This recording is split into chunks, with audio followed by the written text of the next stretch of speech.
to order. I gotta go. Sebastian, I have to go.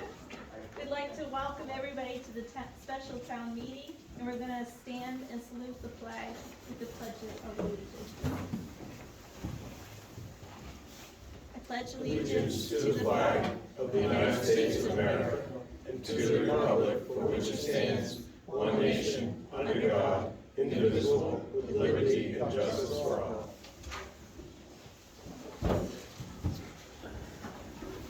Town of Hartland Special Town Meeting warrant, Monday, December 19th, 2022 at 5:30 p.m. To Freeman Ramsdell, a resident of the town of Hartland, County of Somerset, State of Maine. In the name of the State of Maine, you are hereby required to notify and warn the inhabitants of the town of Hartland and said county and state, qualified by law to vote in town affairs, and meet at the Irving Canyon Community Center in said town on Monday, December 19th, 2022 AD at 5:30 in the evening.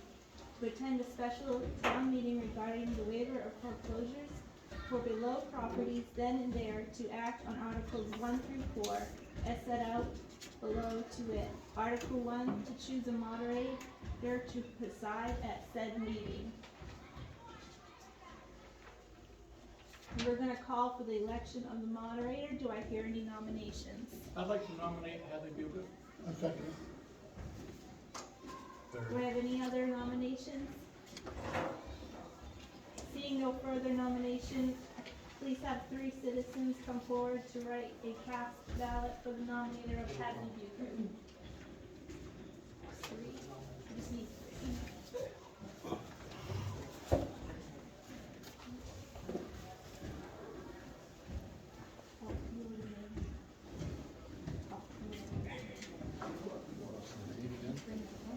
Hadley Buger.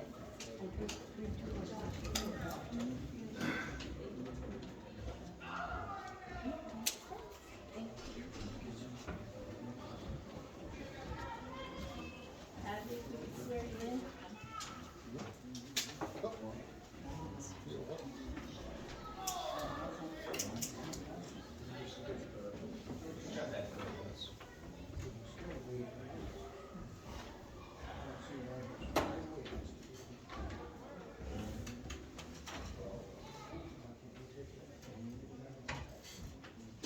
We'll have Hadley Bucher. Oh dear.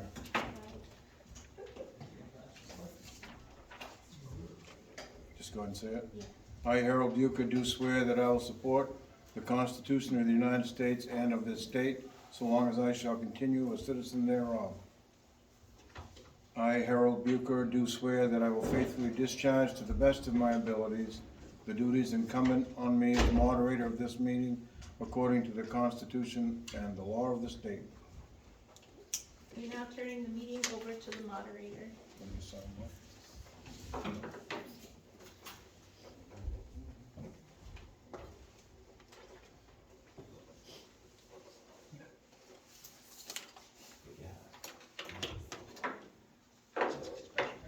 Good evening, welcome to the special town meeting.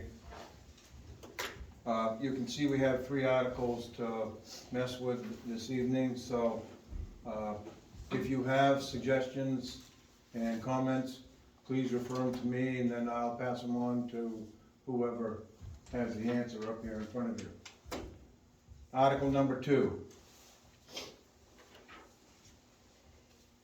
To see if the town will vote to authorize the town treasurer to waive the foreclosure of certain tax lien mortgage on real estate for tax assessed against Irving Canning Company right-of-way to the town dated July 14, 2021, and recorded in the Somerset County Registry of Deeds in Book 5738, page 207.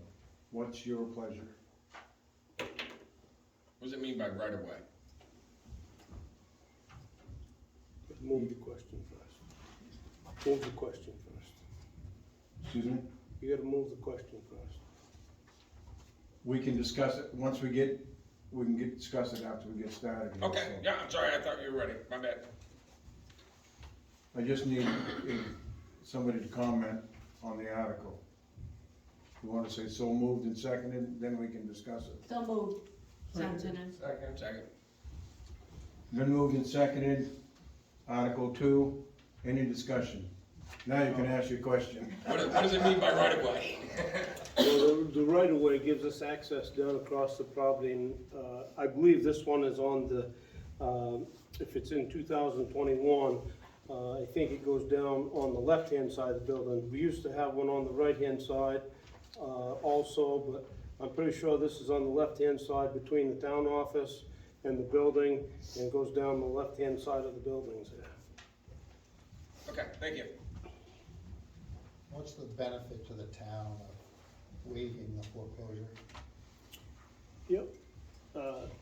Right at the moment, the only assessment that's been done has been on the exterior of the building. The state has paid for a phase 1 and a phase 2 test or study, if you will, and it identifies potential hazards. The remaining thing that needs to be assessed is the building.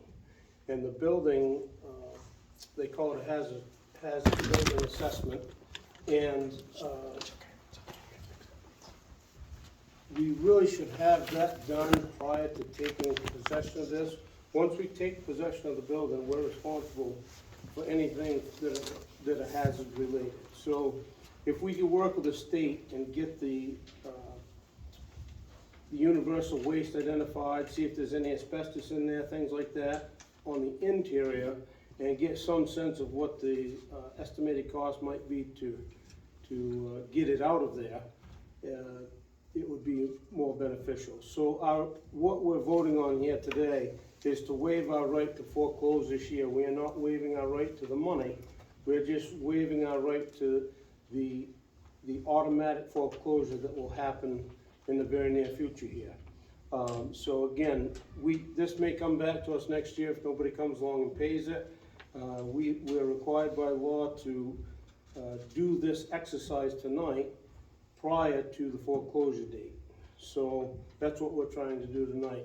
So we're giving up our right temporarily so that we can do some more work and assessment, and there's nothing that the town's paying for at this point. It would be something that we'd try to coordinate with the state and get them to pay for it, so we have a better idea of are there serious hazards. We know there's a cost and a liability associated with taking it down, but we want to know what the environmental risk is.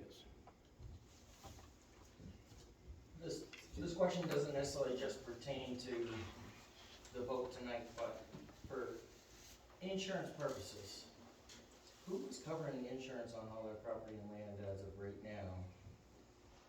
I have no idea. It's not the town? No. Okay. No, we don't have any And ownership. if we vote tonight no, then the town still will not carry that. If there No. was a vote yes, then the town would have to carry that burden, correct? Possibly. Potentially, yes. Okay. Yes. Any more discussion on Article 2? Been moved and seconded on Article 2. All those in favor, raise your right hand.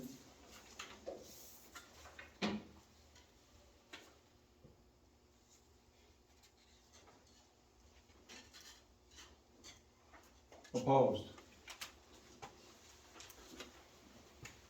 15 zip, it is approved.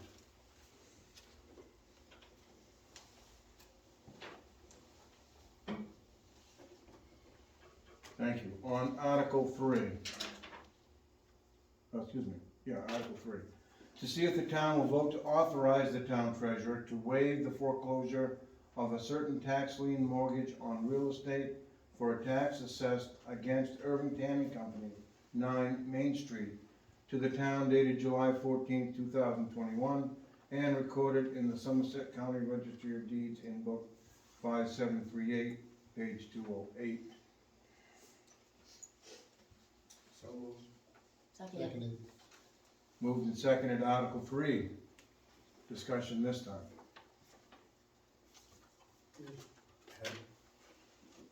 Yes, John? There's no way for us to get this information relatively quick.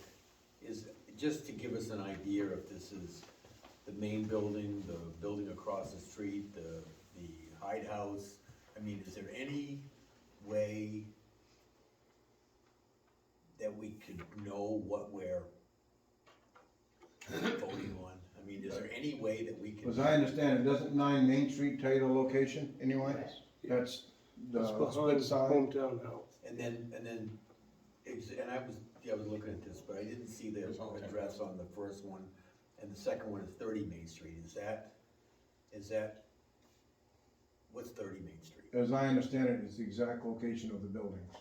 Is that correct? It should be across the road. Across, okay, so 30 and 9, they're these buildings, okay. Any discussion? Which, Yes. any of these that are here, it all has the same impact to us. If we do take it, we can be responsible to clean up or take care of the property. If we hold off, we can find out what the situation is before we take the property, and we're not giving up our right to any of the money that's owed. We're just protecting ourselves as far as making sure what we're taking before we take it, basically, so we know what our costs are. I'm seeing shaking heads, yes, so I guess that's the, Well said. Awesome. Just postpone to the year is all. Huh? Just postpone to the year, that's all it does. any That's more all. discussion Right. on Article 3? Which makes perfect sense for our community. No other discussion? If you're voting to pass, please raise your hands accordingly.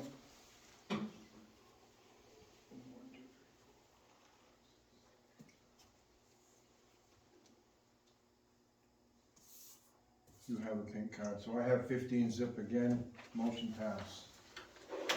I was just looking for your pink card. Then hold the card up, Joey. Okay. That's your vote, guys. Don't confuse me, it doesn't take very long. Article 4, to see if the town will vote to authorize the town treasurer to waive the foreclosure of a certain tax lien mortgage on real estate for tax assessed against Irving Canning Company, 30 Main Street, to the town dated July 14, 2021, and recorded in the Somerset County Registry of Deeds in Book 5738, page 209. Second it. Moved and seconded, Article 4, discussion. We've got it figured out. Seeing no discussion, all those in favor of Article 4, raise your card.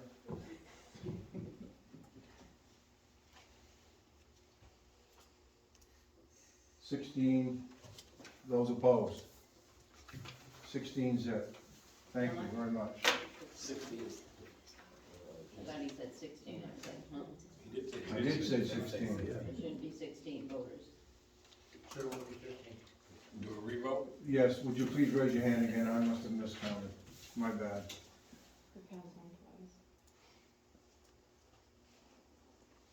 15 zip. Counting my card twice, didn't you? He did say 16. I did, that's right. So we don't have any more articles, and I would entertain a thought to close. Second. It's official. Thank you very much for attending the town meeting. I assume there's a selectmen's meeting right after this. Yes, sir. Thank you. I just wanted to do it, that's all. You're welcome. Yeah. Good job, Abby. He was trying to jump you, wasn't he?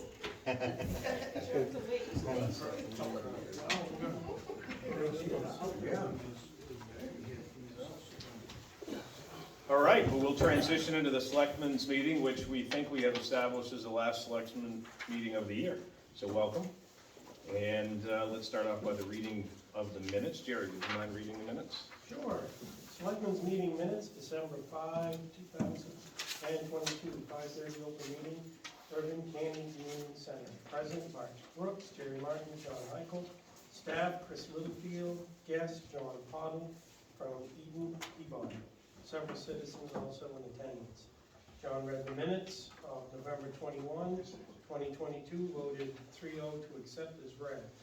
Unfinished business, motion to go into executive session per MRSA 405-6E to consult with town's attorney about rights and duties regarding sewer abatement, voted 3-0 to accept. 7 PM, motion to come out of executive session, voted 3-0 to accept. Vote was in public. John Powell explained about the state of Maine being a title possession state, and the writ of possession statement afforded the applicants the right to apply for the abatement. Motion made to abate $711 for the sewer abatement, voted 3-0 to accept. John Powell added that this abatement is justified due to an amount of water that didn't enter the sewer system and got dumped onto the ground from filling of pools and felt under category E of the sewer abatement policy, which states one-of-a-kind occurrence with no available documentation. Sign the abatement as requested. Under new business, motion to accept Hometown Pizza's on-premise drinking application with initiated changes, voted 3-0 to accept. Signed the on-premises application. Chris asked to reach out to the Bablo and get the notification of the public hearing, and the state is doing and post it at same location as our regular selectmen meeting posted.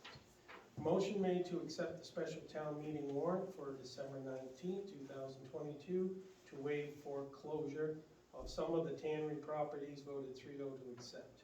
Signed warrant for special town meeting, Kim Novak, CEO, and Rick Thibodeau, assessor, phoned in to discuss several topics regarding the building of property maintenance ordinance. Kim and Rick both provided more data to the selectmen to refine the document. One goal is to eliminate cloth exterior canvas covered shelters from taxation. Under other, John stated that Dr. Atkins wanted to know if the town had considered moving a video platform at this time.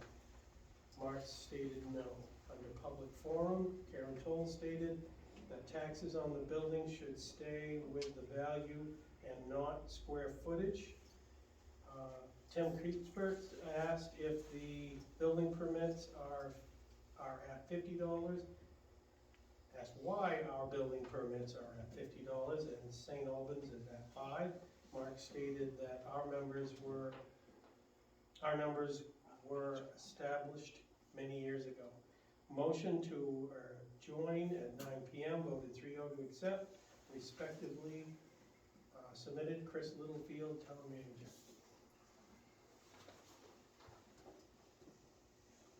Make a motion to accept the minutes as read. We got a motion to accept the minutes. Seconded. There's been a motion second. All those in favor of accepting the minutes as read? Aye. Aye. Next up, Change the font back, would you? Next up under unfinished business is Elizabeth Swain Solar Project update. Welcome. Thank you. Yeah, good to Thank see you. Good to be back. Happy holidays, nice to see you. We do have some updates, but the big one right now is I want to introduce Jim Cassida Jim? with Tetra Tech, who is stepping in for Brad Aegis, who has moved on, actually worked for a solar firm. Okay. But we're in good hands with Brad. He has done about every aspect of environmental permitting that there is to do. Starting his career as a botanist, 22 years with the DEP, was the head of licensing at the DEP at the time that he left. I got a master's degree in public policy from the Muskie School down in Portland. Has worked with some solar and wind, for some solar and wind developers, and is now on the consulting side with Tetra Tech. And importantly, from our perspective, he's been involved in the project since day one. He's just been behind the scenes, and Brad was up front. So I'm really pleased to introduce Jim, and he'll give you some updates. Great. Probably Nice to meet you all. Yeah, I have a quick question, Jim. Is the spelling of your last name Cassida? It is correct, and we can pass these out. You Good. can all have it Thank you. official. Thank you very much. At this point, it probably won't surprise anyone that the study that we've been waiting for, the so-called system impact study, which says what the project needs to do to hook into that transmission line off Route 43, delayed again. So we're now expecting it around the end of January. So you think we can make it quite a year? Oh, man. Pretty close here, you know? In which case, you'll see Jim Voorhees and some other people from Tycos. They wanted to be at this meeting, but they just didn't have any information to share with you. So they'll come, explain what the study says, what it means. The study addresses cost issues. So, you know, once we have a better idea of what the cost for the interconnection will be, then we'll be able to, well, for example, give you a finer point on what the tax revenue for the town will be, and you can all start thinking about what that's gonna mean for Hartland, because it's gonna change, you know, your state funding formula and what you pay into the county government and everything. So if that rolls out in January, February, then we would expect to be able to submit our DEP and our local application this summer, which is a pretty quick turnaround, only because, as you know, Tetra Tech's been working for 18 months doing all of those studies, getting that work in hand so that the permit application can be, you know, reasonably efficiently put together once we get that number. I also wanted to tell you that we've been, Tycos has been getting some bids from local main companies on all the clearing work that would have to be done. And they are very much trying to hire main companies. I know of two very reputable main companies they're working with right now on the bidding process. Of course, labor's in short supply. That's gonna have something to do with it in the end, but that's coming along. So they're trying to put the pieces into place so they can pull the trigger when we get the word. And then on the environmental side, Jim can bring you up to date on the stormwater design and the vernal pools that we've identified in the setbacks and the like. Absolutely. Yeah, as Elizabeth said, we've been working on this for quite a while and doing as many of the environmental studies in the background as possible, so that once the interconnection is done, you know, we can go right into developing the permit application. And to Tycos's credit, I mean, it's a risky proposition to do a development of this kind, particularly when you don't have your interconnection already in place. And they're continuing to forge ahead and do what they can do to keep things moving in anticipation of getting the result that they want at the end of the day. So hopefully these delays will abate and we'll get to the point of actually preparing the applications for both you folks and for the state and federal government for wetland impacts. So to that end, we've been continuing to develop the footprint of the project, and I know you guys haven't seen a specific plan, but trust me, there is one out there that hopefully we can share with you very shortly. But we've been developing the infrastructure and where the solar panels are going to go, and primarily where the stormwater treatment is going to occur on site. The good news is most of the site will be internally treated from a stormwater perspective, because as you're familiar with solar developments, they're primarily rows of panels in a grass vegetated state underneath them. So most of the stormwater for the project can be actually treated underneath the panels in the area that is already part of the development. There are small areas, however, that need to be treated outside on the edge, and those will be treated in forested buffers around the perimeter of the project. But otherwise, all of the infrastructure, roads and stuff will remain very similar to what the landscape is out there now. Generally, access to the site and through the site will remain in place the same way that it is today. You'll be able to drive through the site. The arrays themselves will be fenced for security, but the roads will remain open so that folks can go to one side of the development and the other.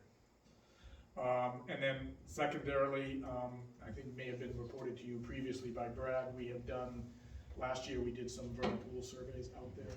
Those vernal pools, the ones that we identified, have been sent to the state, and we've received feedback from the state on whether they agreed with our assessment.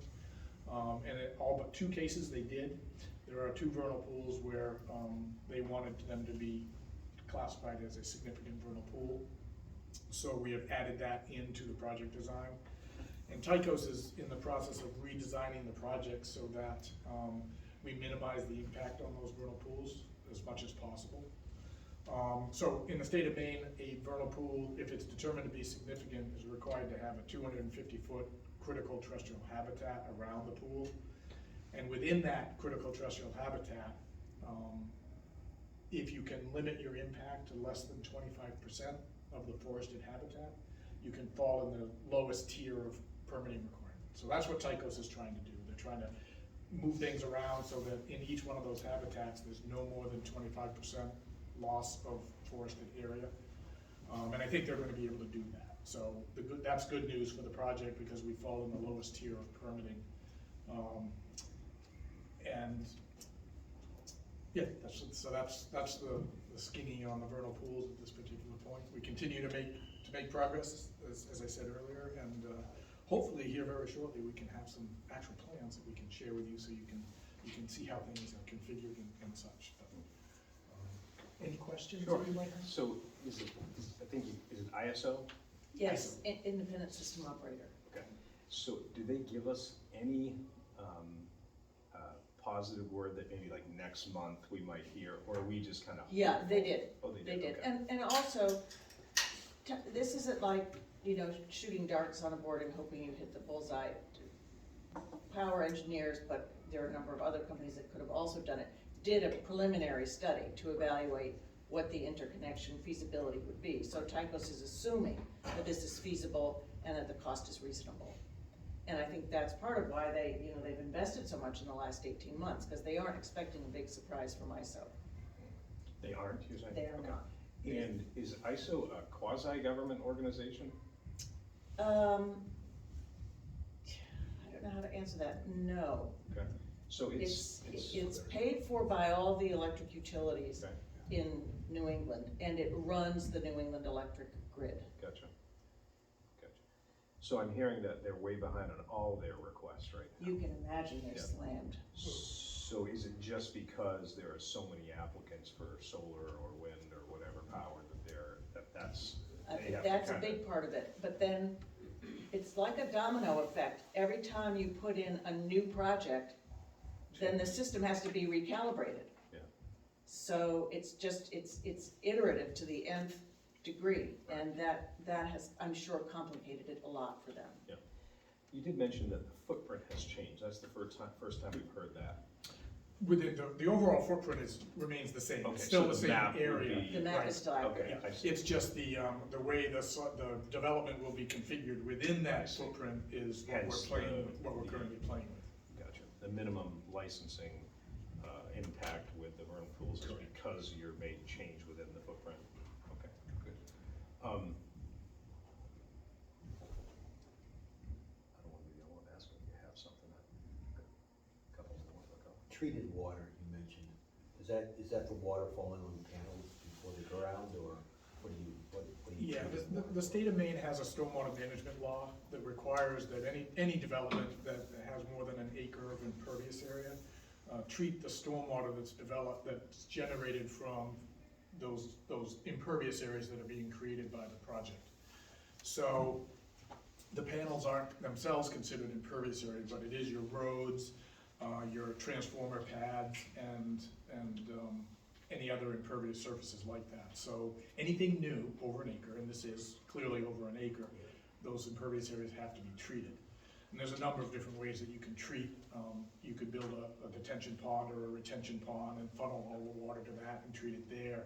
The most cost-effective way to do it is through buffering. And particularly with solar developments, because you have that large green expanse of area underneath the panels, it's a perfect place to treat its own stormwater internally, to the extent that you can channel the water or the water naturally flows through that buffer area. So where you can't, then you have to designate other areas for buffers. So in this particular case, the landowner has been very cooperative in saying, yes, if you need this area for treatment, you can use it. It has to be put into permanent deed restriction as a treatment area. The way that we're building these buffers is, there's two different ways you can build buffers. You can treat them as meadow buffer, which is areas that are primarily not forested, or you can treat them as forest buffer. Summer, winter, areas that are forested. The meadow buffers tend to be larger, but they give the underlying landowner the flexibility to do more timber management in those areas because they're not restricted. The forested buffers are smaller, but there's cutting restrictions because you can't remove more than certain amounts of trees. So you can imagine, you know, the underlying landowner being a timber management company, they would like that flexibility. So we're sizing the buffers to be meadow buffers. Two conversations with them in part. So the treatment primarily is for runoff? Correct, yeah. Yeah, it's not a pollutant per se, but it's the increased runoff that happens from when you have impervious area. We just wanna make sure it has a place to drain and soak into the ground and not run off and et cetera. Cause new erosion. Sure.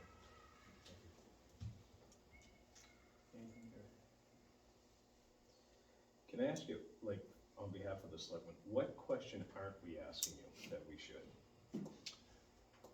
Well, I'm really new to this, so I don't know what questions you've asked before, but you've asked very good questions, and I'm sure once you actually see the design plan, more will come into your head. But I mean, it's a process, and when we actually present to you a development plan, we can explain to you all the pieces and parts that went into developing that plan, all of the environmental studies that we're going through.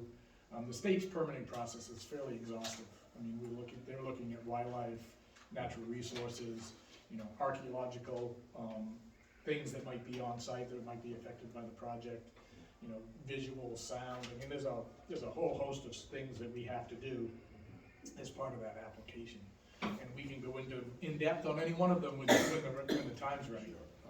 And in that, neither of you have seen any reason right now with those categories and others that you didn't mention that you can think would prohibit the project from continuing. No, they're all, so far this project is this piece of property is very well suited for this particular purpose. That's not to say that there haven't been things, as I've already described, that have had to be redesigned or rethought just to make it a better fit. And there will be mitigation requirements just because of impacts to natural resources, but there are processes for that, and the project is taking those into account as it develops its plan. So, and again, we can be more forthcoming at a later date about all of those impacts and what those mitigation measures will be, or what they're being proposed to be. So, other than the price you mentioned before, which is something we don't know until ISO comes back. You've had some experience with energy advocacy and all. Are you concerned that for anything that ISO brings back to us right now? Is there anything that? I think generally developers are unpleasantly surprised by the price tag that ISO puts on the interconnection. Generally happy, okay. No, they're unpleasantly surprised. Okay, because it's always more than you want it to be. The question is, does it break the back of the project? Yep. And they are not expecting it to break the back of the project, although, you know, it's a little bit of a black box at this point because we haven't looked into what ISO is going to think about that study. Sure. You know, The biggest problem is what to do with that giant batch of electricity out in the middle of the woods. Right. They're tying into a north-south line.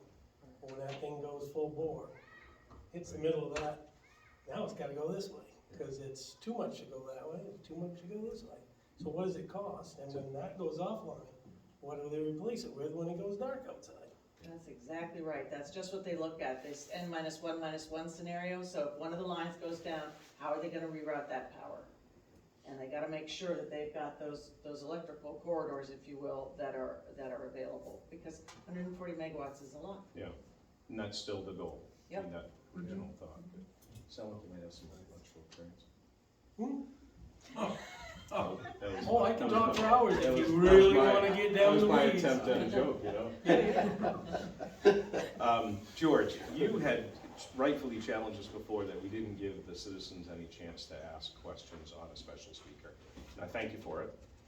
Is there anybody who would like to ask a question to kind of get an update, anything that you have heard of that's been bothering you, or just a clarifying question for both Elizabeth and Jim? Anything you can think of, anything you've heard that you wanted clarification on? Everybody good? Okay, round the horn Yeah, here. we've been here every time. We will have an open house, as we said, you know, in response to your question, John.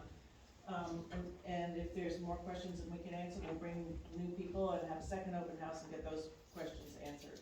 You know, I think you're gonna wanna think about construction traffic and, what the timing is going to be, how it will affect traditional uses in that area. And you'll have revenue you need to plan for. And those meetings are in addition to the required meetings as part of the state permitting process. We want to make sure that we're as open as possible and give people multiple opportunities to get familiar with the project once we can share details and ask questions. Yeah, and I think it's a pretty transparent relationship in terms of when we get there. If everything that were to go through, and that was the direction that Tycos and everybody was considering, the biggest things here, you've already heard them, were can they still hunt in that area while construction's going on? Can snowmobilers still have access to the trails? Those type of things that, there may be more, but it's certainly, those were the transparent ones that were articulated to you. And I haven't heard anything other than those either yet. And that's why I stressed earlier that, you know, continued access through the area is going to remain pretty much the same as it always has been, with the exception of the solar panel areas will be fenced. Obviously hunting and bullets and solar panels don't make good company, so. But that being said, you know, you could hunt right outside the fence, and we would just ask people use care and not shoot into the solar panel field. Good. Okay, let's go around the horn. Any last outlaws?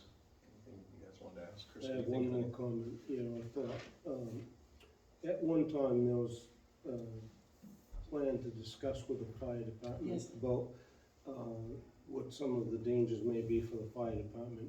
Did that ever happen, and did that ever get followed through with, do you know? No, we brought back the information that we had following those questions several meetings ago. And I think the next step would be to meet with the fire department. We talked to the assistant chief on our way out at that meeting, because we're gonna want their guidance on logistics, you know, how do they want us to set up certain things for ease of access, should they be needed. I just wasn't sure. Yeah, if that's, that actually yes. If you could keep that on a warm start, so we can keep that going, we will too. For this particular site, or any of the other sites you deal with of this size, is there gonna be remote access to this all the time by computer? I mean, if we, not like a Knox box that we put on businesses but we can call somebody and say, kill this section of the grid, it's on fire, or something like that. Is that something that is able? Yes. You know, all of these facilities are operated through an operations center. Most of the time for solar, those are remote operation centers.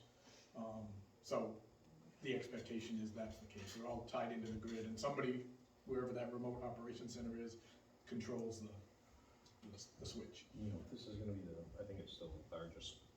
We're the second largest. Second largest. So someone else has beat us to the punch out. But anyway, there are some that are less than this that are visited every day by, lawyers, so we'd be interested to see what the long-term ongoing maintenance thought is. Yeah, typically solar sites are not manned daily. They have people on site as necessary to do routine maintenance and stuff. They're not manned typically. But this is a larger site, so routine maintenance might require a larger presence than a smaller site. I'm anxious to see the benefit to the people of Hartland. And I'm anxious to see how that unfolds. Yeah. So it's a good segue. Thanks for project, right? Thanks for keeping the project going, and please pass on to Tycos folks that we look forward to them hearing good news, and we can continue our discussion together. Well, they wish you happy holidays. I was just gonna say, so yeah, For all Merry of you, Christmas. and we'll see you in the Thanks new for year. coming. Happy New Year. And hopefully the next time we come before you, we'll have Yeah, good it's news on good news. Yeah. Good news. That'd be great. Thank you for Very coming. generous with your time Thank you. for this last year, so we better deliver something. Thank you. Thanks for coming, appreciate it. Bye. Meeting you as well. Pleasure. Sure, I'll see you again. Good. Thank you. Good to see you.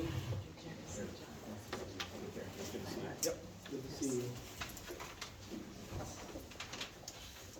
The next item on the agenda is outbuildings value from assessor. It looks like there is a document. In the context, this was asked for at the last meeting, and Rick has come back with that. Chris, would you mind reading that?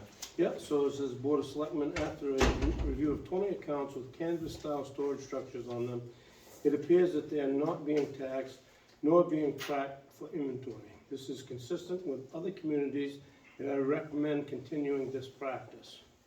In regards to actual outbuildings with less than 200 square foot, there are 854 accounts, with these structures contributing $1,062,900, excuse me, in valuation, with an overall average of $1,245 each. It is a common industry practice to tax these wooden or metal frame structures according to their individual age, size, quality, and condition. Is my recommendation to continue with this practice as is. Thank you, Rick Thibodeau. Good. Well, we did what we asked them to do. So, I guess there's two issues there. It puts I think, a review of 20 accounts with canvas-style storage structures on them says that none of them are being taxed. Yes, so. There's a lot more of them. Yeah, In they town. just did a They spot. did 20 spots. Yeah, I talked to Chris, but they said they just went around, okay, who's got one, and go back to the office, and okay, are they being taxed? We were told they were being taxed, but they weren't, so I guess the Right. good news is, Right, I was told they're being taxed as well, and, the best way for us to get right into it was to actually physically go get an address. And again, we did have 20 buildings, and, we did not find any of these structures on these properties that were being taxed. So, Rick and I actually went back to the location to double check, just to make sure, there was two different structures there, and there were two different structures. So, there was nothing on the property tax cards that had the cloth building. I like where we're going, but to your comment, John, does that mean that only 20 were, so there could be some that are? Or are we confident that with the examination of 20, we're confident that none of the others are either? Make sense? well, it's one of those ones where Rick would have to, if, there's no way to know other than going site to site to site to site to Well, see if Well, somebody. I can speak to that, I Okay. think, half intelligently about it, because, okay, the first thing is when we really don't get digging into it, trying to find what the code might be, there is no code for canvas structures. That's issue number one. So it's unlikely there are any being done, because there would be a code for it. Okay, so the only code we have is for Quonsets. And the Quonsets, for some reason, there's two different codes. One of them should be identified as an actual Quonset, because we do have, I think there's 4 or 5 actual physical Quonset hut buildings. And then there are some that are similar that have wood or metal siding. And I think that we have to make some declaration in the system that the difference between the two. There's a 74 code and a 75 code, if I think that's correct. There were no codes on these buildings, so we felt pretty confident that they're not being taxed. So our assessor's program did not allow you to input that, so there's no way they could be taxed. So there you go. So we certainly have heard people explain that they haven't been taxed on it. You know what I mean? But I can tell you, in our office, they were told that they were being taxed. That came from our office. Right. And that was it was a mistake, is the best thing I can say about it. I never actually physically went into the system until Rick was there the other day, and we started to really try to identify this. It was believed that the 2014 assessment included them. And that's where the problem went awry. Again, I don't get into the assessing world very often, so I've never actually physically looked in the computer until I did this exercise with him. So- No, and good point, I understand, but I think you even said that you were taxed. I did, Right. because I So was told I was. Right, that's But what I when I mean. went and looked at it, That's what I'm it's saying, not so on my that- property card. Right, It isn't you on get my the point, property. that there was a Yeah. lot of evidently miscommunication on the issue, Yes. and it's caused, Oh, yeah, we are. so I think at the end of the day, we're not taxing, because if there's no code, there's no way Yeah. to, the application. Yeah, the program won't allow you to tax it, so I guess that's good news. Could we get word out to everyone somehow? Yeah, we can put that on the website. We could put on the website that they're not being done. And if you are committed. It's a good question. Right. Bring it up, bring it to our attention. Yes, I I think appreciate- because you were originally on this issue, go ahead. Yes, sir. I appreciate the effort that's gone into this, I do, and thank you. But my one question is, if they're not being taxed, why do we do a building permit and pay for a building permit? Do we get that money back? Yeah, no, I think that is still out, well, this is what, I'm speaking for myself, the Yeah. board has yet to rule on what we're gonna do. No, and that's basically where I was bringing it up. Yeah, the issue is, we understand the point. I think you were here when Mr. Thibodeau said it is good, no matter, let's set the price aside. I know you've already paid it, you're frustrated with it, but let's set the, going forward to try to get a new process, let's set the price aside. Yep. He was saying that getting a permit helps to make sure that we track those. Totally agree. Right, so I think that's a good policy. What we need to do now is come back and say, on the fee schedule, revisit that. Yeah. And John, you had brought that up last time too, and I know Jerry, we had talked about it. Right. So, no definitive answer on that tonight, but I think I hear, I think I know where you're going, I don't think anybody should get a refund. A mistake is a mistake. Sure. It was an honest mistake, but, Or even, and I agree with your process on a building permit should be issued. I agree with that. Mhm. But if there's no taxation on it, maybe that building permit should be free. yeah, That's all I'm appreciate saying. the comment. I In the agree. future. Hear you, In the and future. we will certainly, I gotta tell you, I'm pretty sure that from talking with Rick and Kim on it, we're both in agreement that we probably don't need to do a building permit on those canvas buildings, and we don't need to do a fee, obviously.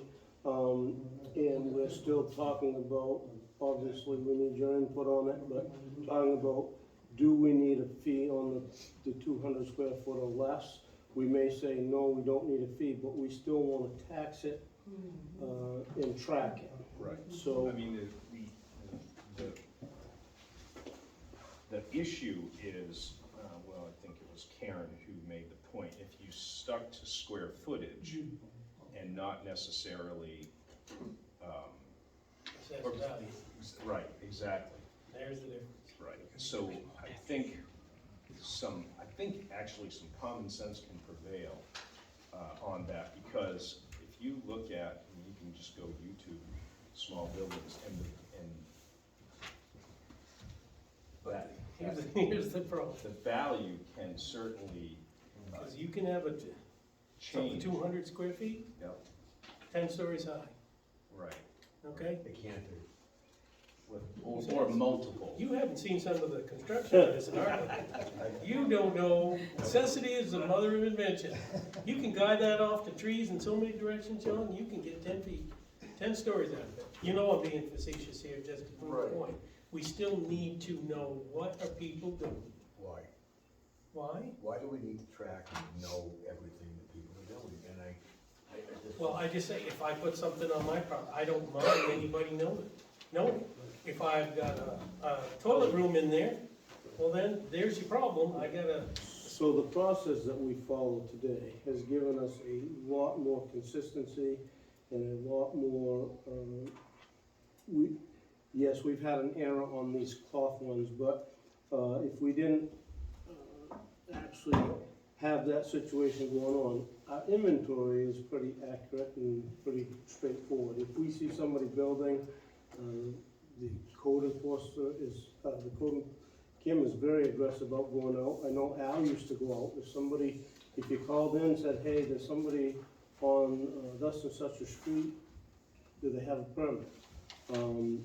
So keeping track of the inventory, I still think is a smart thing to do and is the responsible thing to do, really. Even if it's $20 or something like that. I mean, for us to generate the paperwork and the assessor to go out and verify that this is what's going down, we lose money at $20. We probably lose money at $120. And I'm not saying I'm asking to pay for the assessor's salary out of this, but that is what I'm asking. You know, you've gotta make what we do, and it's not just the person doing it, it's for everybody else too. So everybody plays the game fair. And I don't think again, we're stumbling over things in this case, we stumbled over things good, because we weren't taxed on. But there's other things we're playing catch up on. So unless we start with some structure to it, then there's no way for us to know. And then we're back to coming in here and, sorry guys, we did it again. No. We've done too much of that already. So unless you got some paperwork, and I know it generates stuff saying play with, stuff like code enforcement play with. However, we need to know what's going on in the town. So we look intelligent when somebody comes in and gives us the finger wag. You guys didn't keep track of this. Well, it's good, it's info tonight, the outbuilding value from the assessor.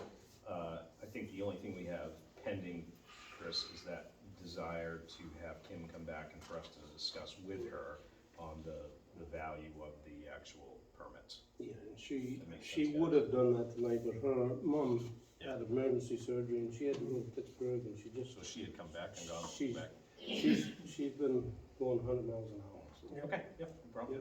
That sounds good, gentlemen. Well, if I could just mention on that, just to follow on, go on that a little bit.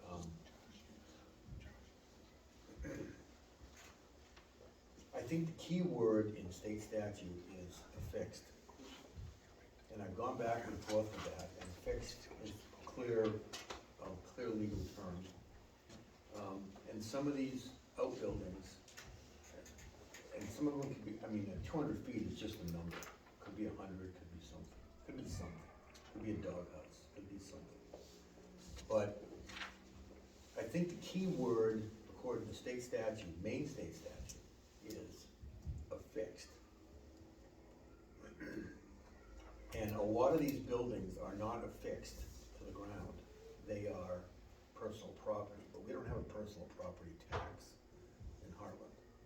Well, we don't enforce it. We don't enforce it. We have. But we don't enforce it, right. So these, if we're confusing personal property with real estate, that is not affixed to the ground, which is clearly in state statute, I don't know, maybe it's 6 of one, half a dozen the other. I'm just gonna tell you, I'm gonna move slow on this one, because and as far as tracking goes,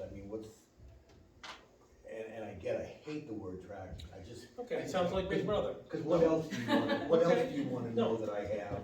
What else do you wanna know that I have in my house? So I'll play devil's advocate on this one. So I'm really careful when it comes to government deciding that we wanna track what you do and how you act and what you have on your property. I'm really careful when it comes to that. Right, but And I hope all the rest of us are too. Right. But not all of us are. so if we use your point, you're hard on the fixed to the ground type of thing. No, that's a state statute. I'm not hard on it. Okay, That's- but you that's- like that. That's in state statute. I agree with the fixed is Okay. taxable. Play along here with me. I'm making a point. It's a good one too. You don't like it? Maybe? No? I'm sure of it. All right, so if that ends up being, we're going hard and fast on the fixed to the ground, that's back to my point. We still need to get a permit so we can go find out, is it fixed to the ground? We gotta find out what we're dealing with, and assessed value is part of that. Okay? That's all I'm saying is, and I'm not trying to be Big Brother, come to my property, do whatever you gotta do. But if we don't start it with some kind of fee, get our people out there. You're inviting Big Brother onto your property, Jerry. That's all. That's what it sounds like you're doing. You don't like, you know, I'm just saying that you, on one side, you're saying Big Brother, the other side, you're saying, well, come on my property and look. Don't come on my property and look, unless you have the authority to do so. Correct, but we're And I would talking the assume there are code, other people that feel. the same. right, but we have code enforcement officers for a reason, right? To make sure that the structures and stuff that are assembled or built or Not affixed to the personal ground are not property. personal Affixed to the property. ground. But if we don't have some kind of permitting system to look at these and assess that, or look at these and prove it one way or the other, or whatever word you wanna use, we got to be able to know that it's inside or outside that, and if it's outside that, has no particular value over it, we can come up with some number. Cause there is a certain point where it's not worth us doing the paperwork on, right? We just went through this with the cloth. But I'm just saying, we have done things in the past where we're kind of willy-nilly, and we, like Chris has said, well, we don't enforce that. Well, if we don't enforce it, then we might as well scrub the rule. There's certain rules that you, why have a rule if you're not gonna enforce it? Well- Now, we've done things in the past that haven't been dress right dress. That's all I'm saying. Right, so just to point out on this, these 884 accounts, these 200 square foot buildings, most of them are probably going to be less than, they're probably not gonna be affixed to the ground necessarily, they may be sitting on blocks. Mhm. But your assessed values remain 62,000. Mhm. So, again, you could say that you have to find a way, it's part of your budget now, so you have to figure out if you're gonna cut, you can cut revenue, cut spending, and try to cut out $22,000 or $21,000. But in the times that we're in right now, that's difficult, that's a hard challenge. But my point is, since 2014, there's 854 accounts with 200 square foot buildings or less that have been accounted for. So, the practice in this town has been consistent.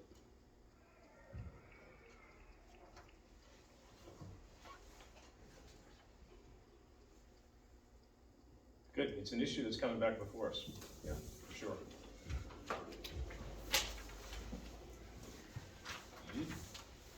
Next item on the unfinished business agenda is discuss Bryant Brewery. This update on that. Okay, yeah, so I just thought I would read this to you. This came from Alex Pugh from the Maine Drinking Water Department. It says, attention, Christopher Littlefield, Mark Brooks, Jerry Martin, and John Heichel.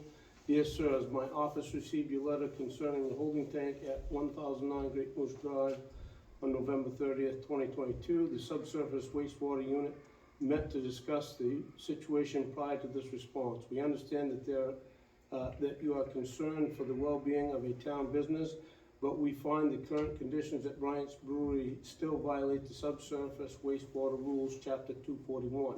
This holding tank violates the subsurface wastewater rules because it accompanies a change in the use from a residential garage to a brewery. Any major change in use that takes place in a shoreland zone is required to meet first time criteria, see Chapter 241-9C2. As mentioned in Mr. Lawson's email, holding tanks may not be used as a first-time system in a shoreland zone, Chapter 241-7D. Mr. Lawson gave the owners until January 17, 2023 to terminate the use of the holding tank and have it removed. In deference to your appeal, the subsurface wastewater unit is willing to extend this date to April 28, 2022. There may be available loan funds for the new septic system through an agency like the U.S. Rural Development. I understand that the terms can be quite reasonable. This new system will need to be permitted by the Maine DEP if the wastewater strength is over 2,000 milligrams per liter. I understand that wastewater from breweries can have BODs between 3,000 and 10,000 milligrams per liter, and TSS concentrations between 500 and 5,000 milligrams per liter. Sincerely, Alex Pugh. So, I know that Bob already talked to Jim Crowley from the Maine DEP about these BODs and TSS strengths, and he's the one that recommended that it go to the treatment plant. Is that a correct statement, Bob? Is Jim Crowley? That was the first question I went to, was the DEP, and Charlie came back and said, if it's not going in the ground, then I don't care. Right. So, So Alex, I got on the phone with Alex, and had a discussion with him about the fact that, it's called a first-time system, but the, designer, the plumber who put it in, and our licensed plumbing inspector all agree that it actually was a replacement system. And a replacement system is legal in a shoreline zone. And we got into a fairly heated discussion about why those guys would say that. And it kind of was insinuated, I think, that I forced them to write their signature down. So I've called each of them to ask if they felt coerced by me in any way to sign the document. And the designer said, absolutely not. It was a replacement system. That's what he told me on the phone. So at this point, I'm just making you aware of what the expectation is from Mr. Pugh. Mr. Lawson sent an email to me stating that we were going to pay fines daily. I have requested the fine schedule. I have not received it as of yet. So the part of the letter that says Mr. Lawson gave the owners until January 17th, 2023 to terminate the use of this holding tank and have it removed. In deference to your appeal, I'm assuming he's talking about the selectmen's letter, the subsurface wastewater unit is willing to extend this date to April 28, 2022. He has an error there in his. Yes, he does. Well, that's important. Yeah, that's a pretty important thing. I mean, I think anybody would agree that if you are giving it past January 2023, that they meant April, but. Was the extension date. Right. Yes. Right. Yeah. So, you can maybe request that, or I guess the selectman would ask for clarification that we believe he meant 2023. Yeah. That would give Bryant's Brewery Rut what they You don't can have still to, operate right, until that That's his date. drop dead date, April. Okay. As that letter stands right now. so, and the bottom line is, if I put in a septic, Hold on just a then second. I'm good. Hold on just a second. Just wanted you to take a look at that, make sure you guys have what you need. Yeah, that's the clear, yeah. What did you, So what I heard from that is if I put a septic in and put that water into the ground, I'm good. That's what I have just heard. tank violates the subsurface because it accompanies a change in the use from its residential to a brewery. Any change in its use that takes place in a shoreland zone is required to meet the first time criteria. So I guess first time criteria is. Well, see, there's the problem, because now that this is under the microscope, it's gotta be totally revisited by everybody. That's, cause you gotta pull another permit and all that stuff, because it's gotta be all new. There's nothing he can do with that tank other than pull it at this point. You'd have to go with this. According to them, as a first-time system. Yes, But the permit doesn't say first-time system, it says replacement system.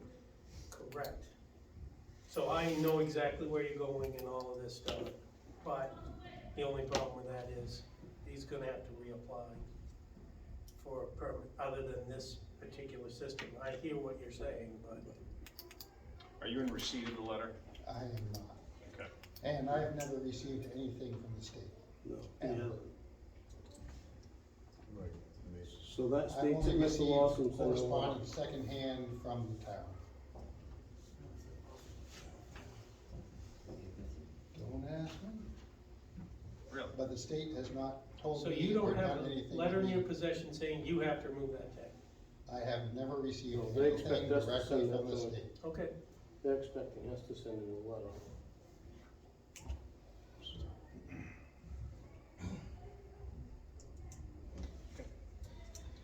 I just wanna make you Yeah, aware yeah. of that. Right. Good.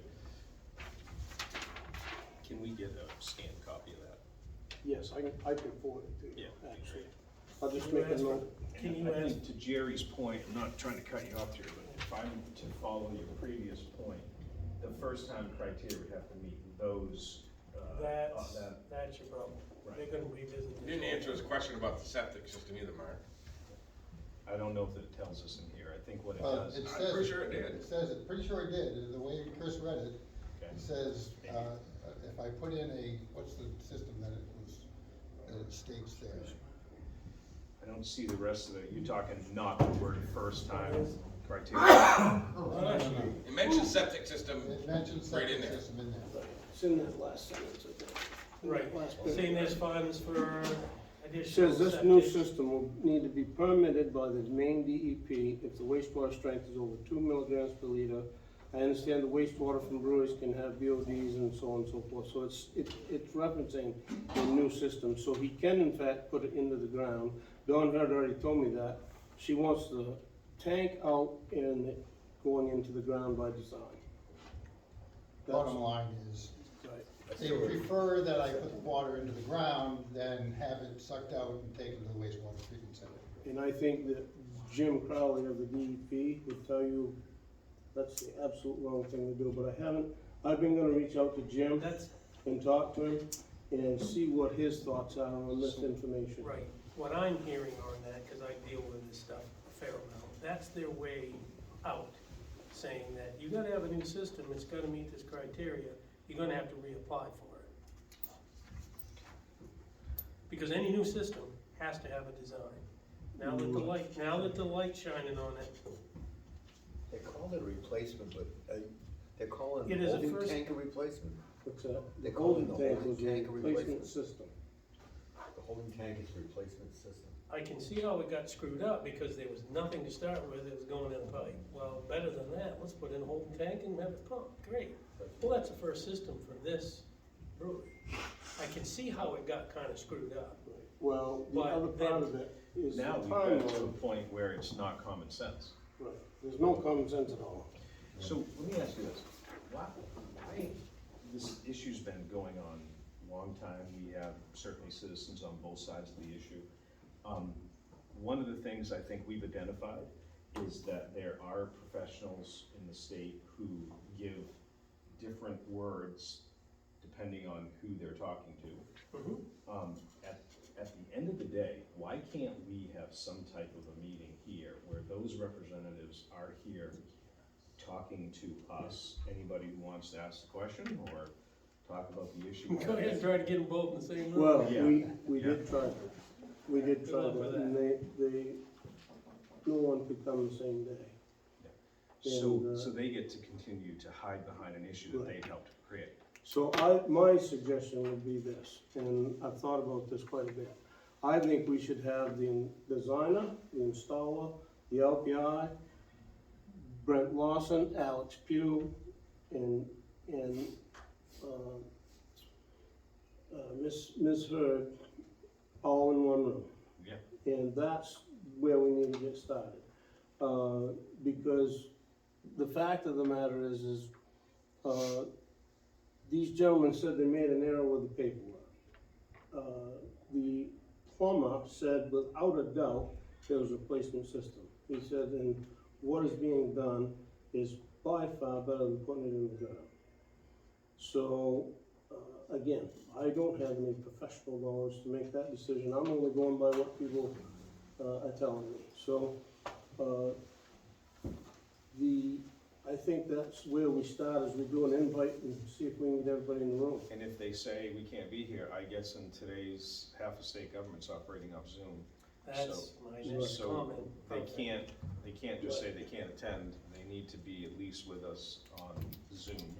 Yep. So that we could, actually figure out what they're gonna say in a public forum, so that everybody could have the same understanding of the state professional's opinion or rule or guidance.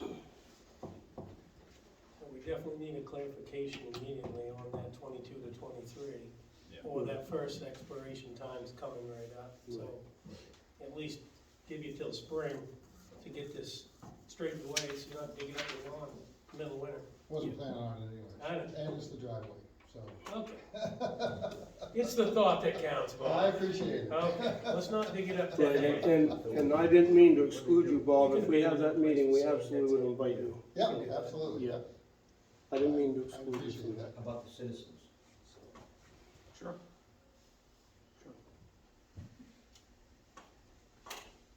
Because that's really the point. Absolutely. That's the point. We need to, I think it would help all of us to know what people are saying from every side, not to be able to, me to interpret something, a citizen to interpret something, but have those professionals there to tell us what they're actually saying. So you want them at a selectmen's meeting, is what I'm hearing. I guess it could be a special meeting if, Well, it'd have to be coordinated right, during the as, daytime as or a something. selectmen's meeting, right? I don't have a problem. That we could have over there. We can have a special meeting. I'll be here during the day to get this one behind us. Yeah. Well, Bob would. I'll make whatever time you need. There you go. You know, I don't understand why somebody's trying to put me out of business, but that, it seems to be what the entire goal of this whole thing is, so. I agree. Well, we need all the players together to find out. No question. Okay? I'll second. Good. Let's go to new business. Under January meeting 1/2/116, need to reschedule due to holidays. Both are holidays. And Susan made a suggestion to me on the 116 one. She, because it's a 5-week month, she asked me to consider moving it to the following Monday. I don't know what that is, I gotta look in the On calendar. 1/16, that one? Yeah, That's, It's gonna be 22, right? 1/16 would be 23. I'm taking from the 17th until the 3rd. January 17th. February 3rd.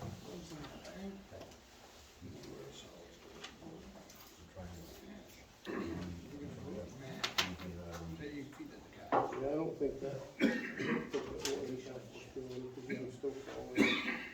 But I'd like to vote, I don't wanna be ever away when a vote happens that I can't vote on. So that's why, it happened last meeting, Right, and I don't ever wanna be in that position again. so we're gonna have to stay home. I can't stay home this time. This is a good one. I can't stay home this time, but I'm weaving in and out of meetings, the 6th. I planned it on the 17th, and this is 16th. The 16th is holiday. What holiday?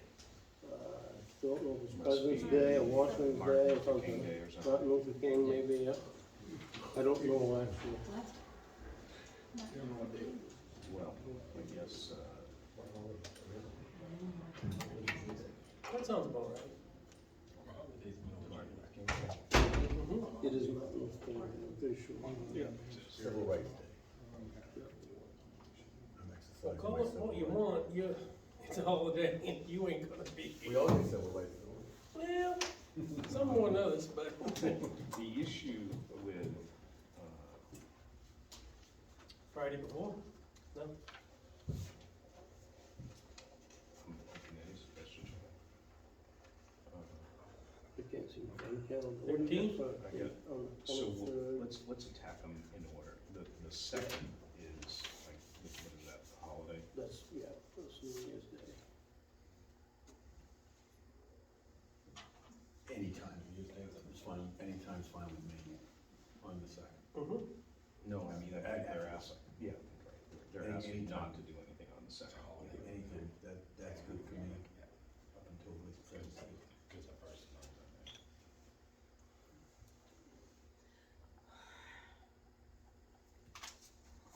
So will you be here 17th, Don?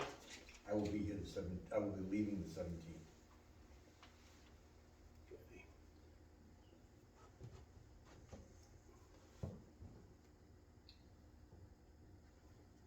The 16th is a holiday, geez, I didn't even. Where you going? If I go with you, they can't help but shut it down. So, I guess I'd ask you guys to check. I have a coaching a game on the Tuesday the 3rd, but the 4th.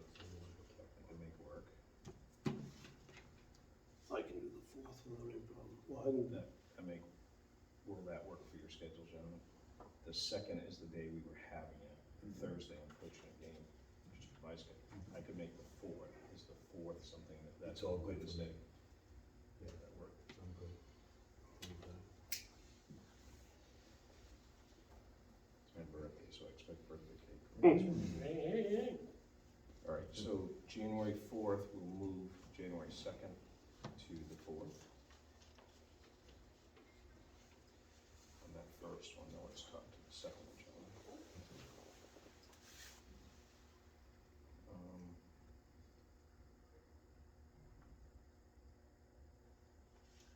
I guess the same thing would work for me on the 11th of next week, so we'd be double tap, boom, boom. I don't see a problem with that. I was gonna say the Monday following. Do Friday, Monday. 11, you won't wanna do the 11th. No. Because the thing with this is, the invoices coming in that, Yeah, I forgot. that about second week, you gotta, that's what we're trying to hit, is the invoices. So with that, I guess there's no, if that guidance prevails, there's no way you don't miss the meeting, because you're gone until the 3rd. right.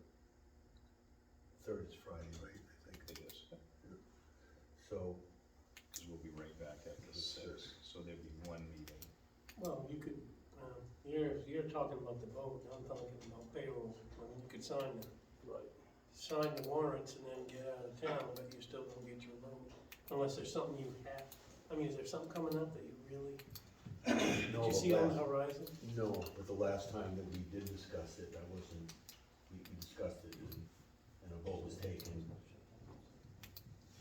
2-0, and I would certainly like to have been part of that. Yeah, I mean, as you know, I've been away.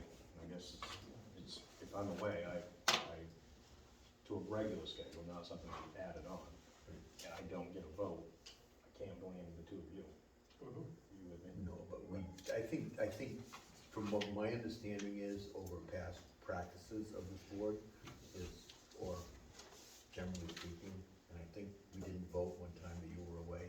We did make sure that we would. I don't remember it, but I just, to me, it's a courtesy, don't vote until the board goes here, but I guess if you have to be up. yeah, I don't know what vote you're talking about. Meaning, do you sense a vote that was I don't- coming on the 16th? No. You're just saying, No. in preparation of. Yeah, so a vote isn't put on the agenda. Unless it's something critical, if we tabled it to the next meeting, Yeah, I would guess that the work spirit, for you? I would always think a table, I would always think a. yeah. I mean, unless it's There's blue no- lights and siren, we table it, till you get back. Yeah, I'd say that would be the That- spirit. Yes. I'm just saying, if there's something you Nobody's hear, here trying you to- can be on the phone. Or And I'd maybe- really like to be there for that, say, okay, let's table it until John shows up. Unless That it work? was an emergency. Unless it's a non, if it's a Which I non-emergency. can't think of what it would be. Right. That makes sense, right? So, Right, but Take it's off fine. the I think we task. and if operate it was an under that emergency, you guidance. would understand, right? So with speaking with that, we're back, John, to the, if we operate under that guidance that we're not trying to have a vote of anything that otherwise you would understand would be an emergency. What do we do? Do we go, we can't do that night, Tuesday I'll be coaching again. Can we do the 18th? So we'll do the first and third Wednesdays? Yeah, can you bump it to the 23rd, that Monday night? Yeah. That's what she asked. Oh, I'm sorry. We'd go to That's the right. 23rd, if Perfect, at all thank you for, possible. yep, I did Yep. deal with you guys, 23rd. Yep, 23rd works fine. Is there something you just speak up? No, it's good for me, I just. What? would I don't blame appreciate- you, no, it's all, Unless it's, unless it's something, unless it's a then must, you would understand, right? Then I would understand. Perfect. That makes sense, so gentlemen, right now we're going Wednesday the 4th for the first meeting in January. And we'll go to the 23rd, which is the next to last Monday, the 4th Monday. And then John, you'd be back for the 6th. Yep. Perfect. So the next time we meet is January 4th. Okay, good. All set on that, Johnson? I think we're good. Okay, the next on the new business is Spirit of America Award nomination. Yeah, so we actually, the county they did do the ITCC, and these were late getting out this year. They normally do it in October, and we actually got one this year as well. The town of Hartland was recognized. I called about it because I was concerned that they didn't recognize the ITCC, which is who got nominated last year. So I just was making you aware of it, that we did get a certificate, but it is time to do another nomination as well, so.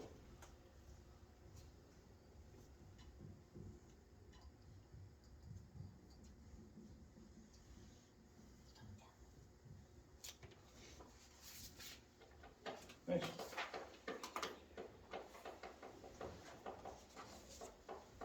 Okay.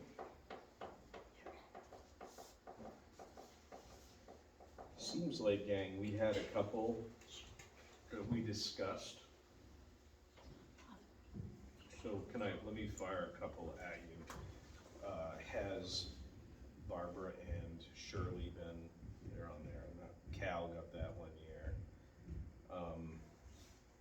Who else has got it recently? Mr. Libby. Oh, no, we did the town report. We did the library, yeah. We did the library as a group. The ITCC has been done twice, I think, in the last 3 years. Is this an organization or a person? Organization. There's a person who actually heads it up and coordinates No, it. I think he meant, is it a person receives it or an organization? Can be either. Either, okay. Yeah. What's up all the flags on the flagpole every year? Usually Hadley and my father. There you go. The spirit of America, ain't it? Sounds like a plan to me. I'll accept the nomination. Do I'll we need make a a nomination for the nomination. nomination? Abby Bucher? You wanna nominate somebody else? Like Elma Littlefield? I'll nominate. I'll nominate Elma? Elma Littlefield. Perfect, we have a nomination for the folks who place our American flags for the Spirit of America Award for Hadley Buca and Elmer Littlefield. It's been, I guess, I'll second, because you both moved. Yeah. It's been moved and seconded, all those in favor? Aye. Aye. Perfect. Thank you. Thank you, appreciate the help. And they'll be getting that certificate. Is that the one in the county, right? that they Right, have so public? this year they just sent them out because I'm not really sure what happened. Probably they're still but I just got operating under this- some of those guidelines that have yet to leave us from COVID or. Well, I think the gentleman who's in charge got really sick, and he didn't get the information out. That's what I think happened. I'm not 100% sure of that. And the only reason I suspect that is I haven't been able to catch up with him. I haven't been able to reach him by phone. And when I called the county, she said they're way behind this year on that, so they just sent them out instead of doing a ceremony. Sounds good. Yeah. Okay. Next on the list, gentlemen, is signed certificate of appointment for registrar of voters. And it looks like, I'll read it, man, if you're okay with that. It says municipality of Hartland, December 19th, to Samantha Neal of Madison in the county of Somerset in the state of Maine. The municipality of Hartland do, in accordance with the provisions of the laws of the state of Maine, hereby appoint you registrar of voters within the municipality of Hartland for the ensuing 2-year term. I don't know who this I think is. she's Hartland. I think she lives in Hartland. I That was was probably copying for, Trish's, that was sorry. for Chris, probably. Yeah. It's a typo. Oh, we should change that. You used to work in Madison, right? I live in church in Madison. Yeah. I don't know if we can just, You can't sign it, no. Yeah, you can, let's see, it says, I'm sorry. I looked that over 3 times too. That's kind of important. Yeah, it Enough. is.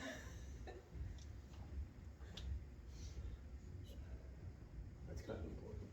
I can get maybe that if you can just tomorrow. Well, we I can go don't to think accept I- and stop by and, stop by and sign. Yeah, we can. stop by and sign it. I Stop, think we guys. can do this right here. You think so? Yep. All those in favor of Chris doing what he's about to do? Sure. My bad. I think we probably got. But we're gonna retype, no, we're gonna make it. It's we're gonna just fix the for, typo. it's just for a state document, they're not gonna, And I'm assuming that we sign right here. And initial that change, please. All of us, or? We did. All of us, yeah, all of us. Sorry. No, it's okay. It's your nomination. Did you type? No, you didn't type. I just, like, whatever you She call got it. in, brought the editing. document up, changed Copy it. and paste. There it is, there it is. Ah. The easy way out. I do it all the time. You'd believe the stuff I've sent out. Oh, man. I should-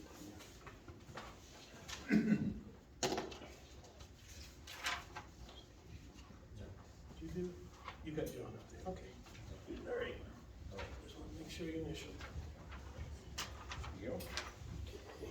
Under other, we have Maine DOT 152 project trees for an update. Yeah, so, I've been working with, several different folks from the Department of Transportation, and, we've been out looking at they're doing a project from Route 2 up to 43. And they asked me if the town would be interested in getting involved in having the sidewalk done at the same time. So I've met with a gentleman about seeing if we can get the power poles out of the sidewalk. That gentleman came and spent several hours doing the assessment he needed to do. There's another gentleman that I've talked to about a quote. They've given me a quote, but I'm gonna get some private quotes to see what the difference is on cost, cause it's fairly expensive. And, then this Mark Hume is an engineer, and he's talking to me about, is there any chance of cutting some trees down by the cemetery to open that road up so sunlight can get in there? So I said, well, send me a letter requesting it, that will help. So I'll read. It says, "Dear Mr. Littlefield, this is in regard to the Route 152 project that the Maine DOT is planning to perform next year. In reviewing the project, it is evident that there is considerably more pavement distress in the section from the town sand shed to the cemetery. One reason that was quickly observed is the presence of numerous large evergreen trees that shade the road over the sun, from the sun along the town-owned section of the land. This prevents the road from drying out in the spring, and as well as making snow and ice control more difficult during the winter. If the town was able to remove as many of those trees as possible, it would help extend the life of this project. And then if you want to discuss it further, contact me." I don't see any reason not to entertain cutting it, do you? Just one. What? So you're going from natural barricades on that road, so you're gonna have to put up some man-made barricades so people don't drive off that road. Guardrails. So guardrails are gonna have to go up. If it's not a natural barrier, cut those trees down and Well, make. there's a great big berm in front of all those trees all the way down across there. Okay, I'm just Some of asking. it, not all of it. Yeah. Some of it. You're Well, right yeah, about but- some of it. But they would, that's gonna be on them. Right, I'm just, Right. if they wanna cut them, then I didn't hear them saying that, though. Is that them cutting them? I don't think so. I think they're asking if we want to. I would look to get some different prices from some contractors and see who wants to come in and tackle it. Somebody with some automated machinery, it's gonna have to be somebody who's not afraid of power lines, because it's yeah, that pretty tricky. three-phase running right through them trees. Right, so, and there may not be anybody interested, but I think there is an opportunity to, maybe the state will do some of it. But there's some nice pine down through there, I'd be ashamed to cut it 4 foot at a time, because it's some nice logs, so. Well, and we certainly want to work with them, because it isn't just us doing that, it's them getting out and actually putting patch in there when the holes are like this. Right. You know, they have a reluctancy to want to either view that road, and it almost seems like we let you know, you call, and it happens. Do you know what I mean? But short of that, they don't automatically have someone coming out saying, boy, that's a 6-inch hole, I ought to get something on You it. know what the problem is? The phone call goes to Wilton or Dixfield. Yep. And the people who do it are in Athens. Yep. So if you call the people in Athens, they come down. But I worked with DOT for quite a while, and why isn't the Athens guy driving his truck down there to make sure to see a road that he knows is eternally a problem. I'm not gonna answer Yeah, the question. you get my point. It's more rhetorical, I guess. Yeah, I'm not saying that the boys in blue, because we all appreciate those boys, but when you're driving down the middle of the road, and you come at one of them, boy, don't they get upset. Yeah. well, that road's in rough shape down there, Well, there's no question about that. In theory, anything we can do with them, because we'd love them to repave that bad boy. So are you guys okay with me trying to get a contractor in there to get some of them down? And I'm not suggesting we pay for it, I think somebody will pay a stumpage to come in and take them and And you're gonna work with DOT to figure out what they want or what they would Right. suggest. right, So we find somebody to cut the trees. yes. Well, we want the stumpage, in my opinion. I think you're gonna get some good stumpage off that. So we need a motion to proceed. Yeah, I'd like to have one, if you would like me to do that. Does that go for a bid? Yeah, you can put it out to bids, there's no question about that. The Good. tricky part with Really bidding nice. wood, there's a lot of tricks to bidding wood, so it's a Right. little bit of a challenge to know. Right. You can have the highest price on lumber, on a number Those are one beautiful. log or a select grade log, but you never get a select grade log cut. You get the job, but all there is grade one logs or grade two logs or, I've done it a long time. The best thing to do is find a few reputable people and see what their plan would be. Yeah. In my opinion. Beautiful log if there's nobody else on it. I'll make a motion that we authorize the town manager to proceed with investigating the cutting of the trees along 152. Okay, I'll second that motion. We have a motion and second, all those in favor? Aye. Aye. Thank you. Thank you. Yeah, they're beautiful pines. Oh, there's some nice trees there. Anything else in there? How are we coming on power for our trash people? They just called me today, the storm, there's been a crew of them with, the company that I hired, this SIPs up in Athens, they all had major flu issues for a week or so I got behind there, and then this week they've been in Vermont on, emergency storm coverage, so she said they're 2 weeks behind, she said realistically, we won't be in there until January, so I literally just talked to her this afternoon, so. Okay. That's where we're at with that. Anything else, Joe? I have another request from a couple folks on Great Moose Drive. Have we ordered or gotten any further down on the 30-mile-an-hour speed limit signs that could be placed on that road? I think, yeah, we gotta be careful, but was 30 miles an hour what the speed limit is there? Because we can't set. We can't set it. I think it's 30-mile-an-hour. Okay, whatever's currently there, you're saying the signage needs to. Yeah, I'm pretty sure Bill ordered one, I'll double check, but, there's one right beside, there's one already there, he sent me a picture of it. Right. Okay. There's one right at the end of the road now. Chris, could you clarify, when you were talking about the pines, you Yep. said something, you mentioned sidewalks, was that downtown sidewalks? The sidewalks down 152, yes. Yep. Good, we're piecing Headed it towards out. Pittsfield. Side. Headed towards Town up to Pittsfield. Pittsfield. Oh, Oh, yeah, okay, There's a lot of, the poles are right in the middle of them. right, yeah, okay. That's where he's going. Yeah, that'd be fine, yeah. Anything else in our other gentleman? Hearing none, okay. Public forum, like to open it up. Anybody have any comments? John, no offense, but I have to agree with Jerry that a permit would be good if you're gonna have a building, because you have some nosy citizens that walk around town asking to see it. I know when he built his shed, we were asked to see this person, I'm not gonna say who it was, Debbie Cooper, I'll tell you who it was. walked down the road and demanded to see his permit. Oh, yeah, it's come right in the driveway. Come right in the driveway, For 'cause what building? for his shed for his For his motorcycle. And because he had You got no right to just do bought that. the lumber, and Kevin dropped it off right there, and she demanded it.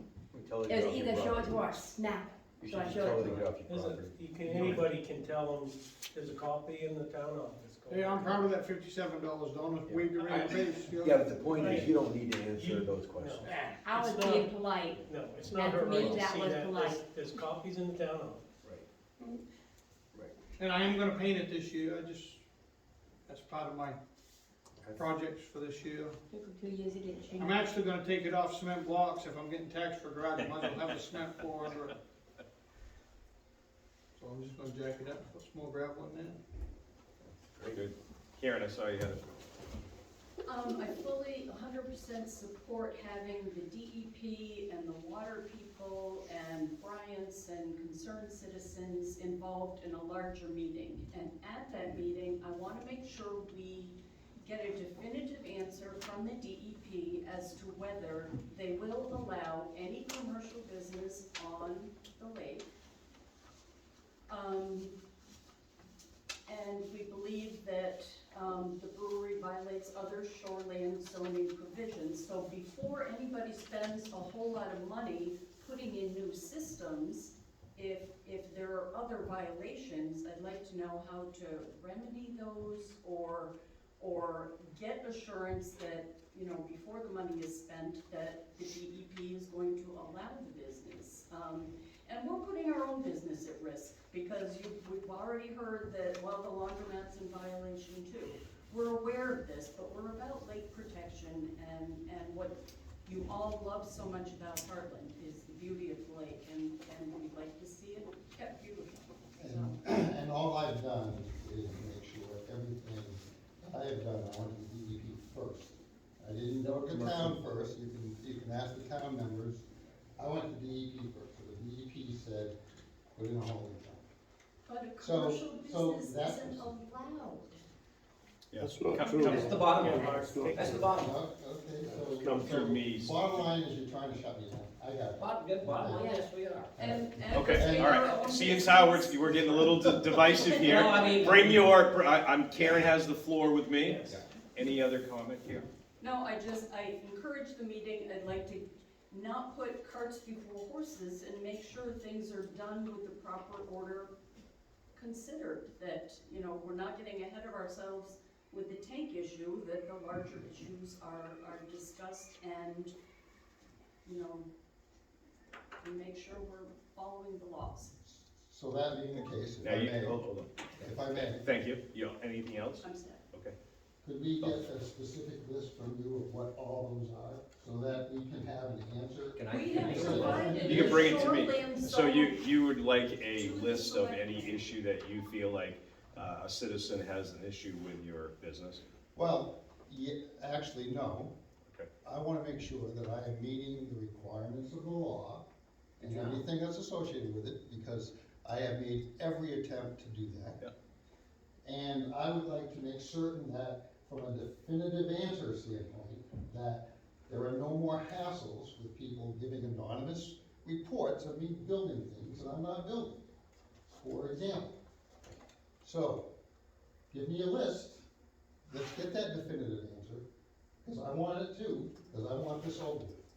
We spent too much time, money, state money, town money, I don't know etc. why we're spending so much tax dollars on it. First of all, that's all right. Keep it coming with me, keep it coming. Because you're You, making hey, up gents, okay? You have the floor, but stay with me. Thank you. So what you got? Anything else? Nope, I would like that definitive list. Okay, perfect, thank you. I guess Talk to me. My answer to his question is read the code land, the shoreline zoning ordinance book. It's like 30 pages, it's pretty simple. And it says right point blank, no commercial business on the shoreline zones. There hasn't been a business on that lake in 60+ years. So why all of a sudden does he just come along and say, well, I'm gonna put a business here, and we say, okay, we'll let him do that. So I'm not sure your years are correct, but. Okay. Okay, how many years? Probably more like 70, 80 years, I don't know. No, there's businesses on that street now, Jim. No, there isn't. Yes, there is. No, there isn't. There's no commercial business on that lake, on that road right now, other than that brewery. That is untrue. That isn't. Okay.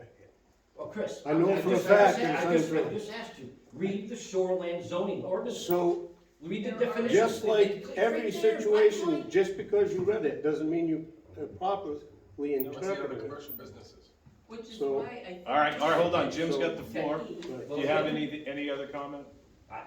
I'd like to see it over with too, but anyways, I think the bottom line is, there's been, the shoreline zoning has been just thrown right out the door, this whole thing. And it's obvious, but anyways. There was a mistake made, or there was not a mistake, but there was a process that was done, and in that process, the shoreline zoning rules of the town of Hartland and the state of Maine were broken. And rather than breaking them, you're just deciding, well, we're gonna keep throwing at this thing because we don't wanna admit that we're wrong, or I don't wanna admit that I'm wrong. So we'll just keep throwing money at this until we get what we want. But the bottom line is, the shoreline zoning has been violated in the town of Hartland. On Drakeman's Drive, there has been a commercial business there, and there's still, by definition of shoreline zoning, commercial business, there is none, never has been until this. Okay, certainly we disagree with some of what you state, but I appreciate your opportunity to say what you believe. Okay, thank you. Anything else?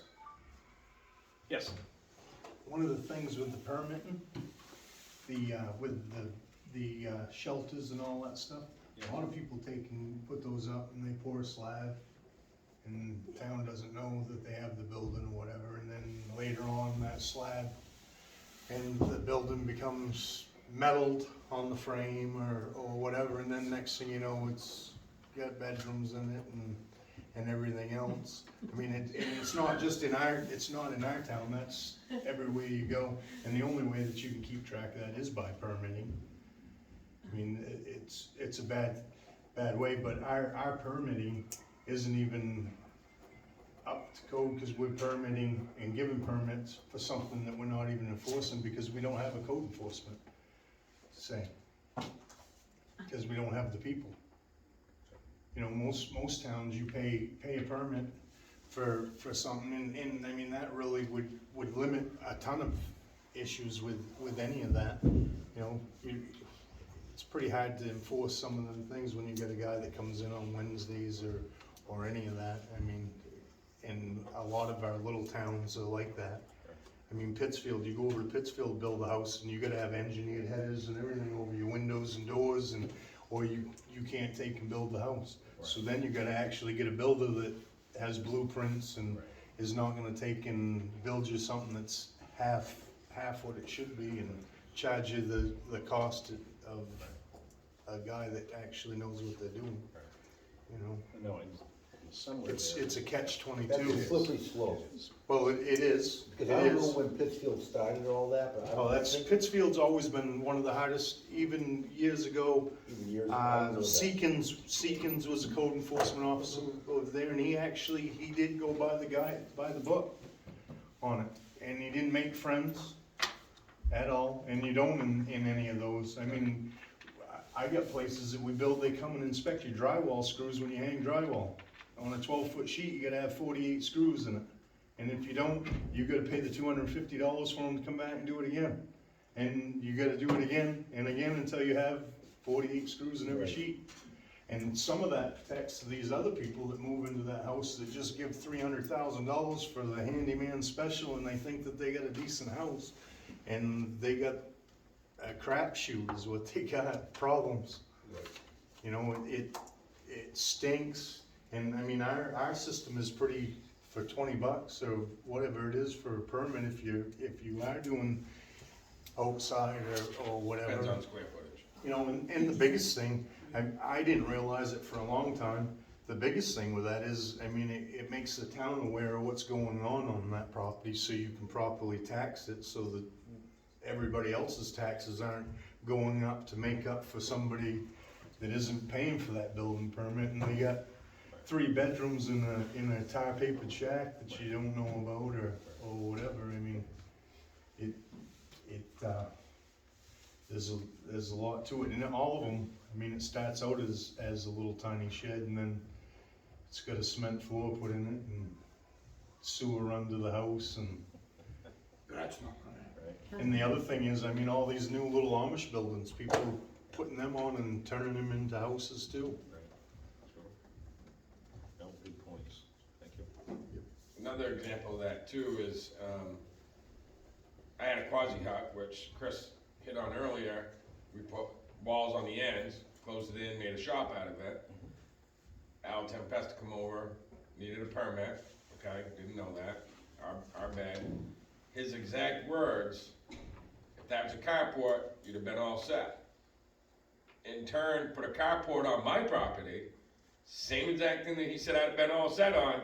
2 weeks later, he's banging on my door, pardon my French for being a dick, yelling and screaming at me, cause I didn't get a permit, and I looked at him, I'm like, you're the one that told me I didn't need one, it's a carport. Same exact thing you told me I didn't need a permit for. So, I think a permit is not a bad thing. I think it ought to be adjusted for fees for the right circumstance, I guess.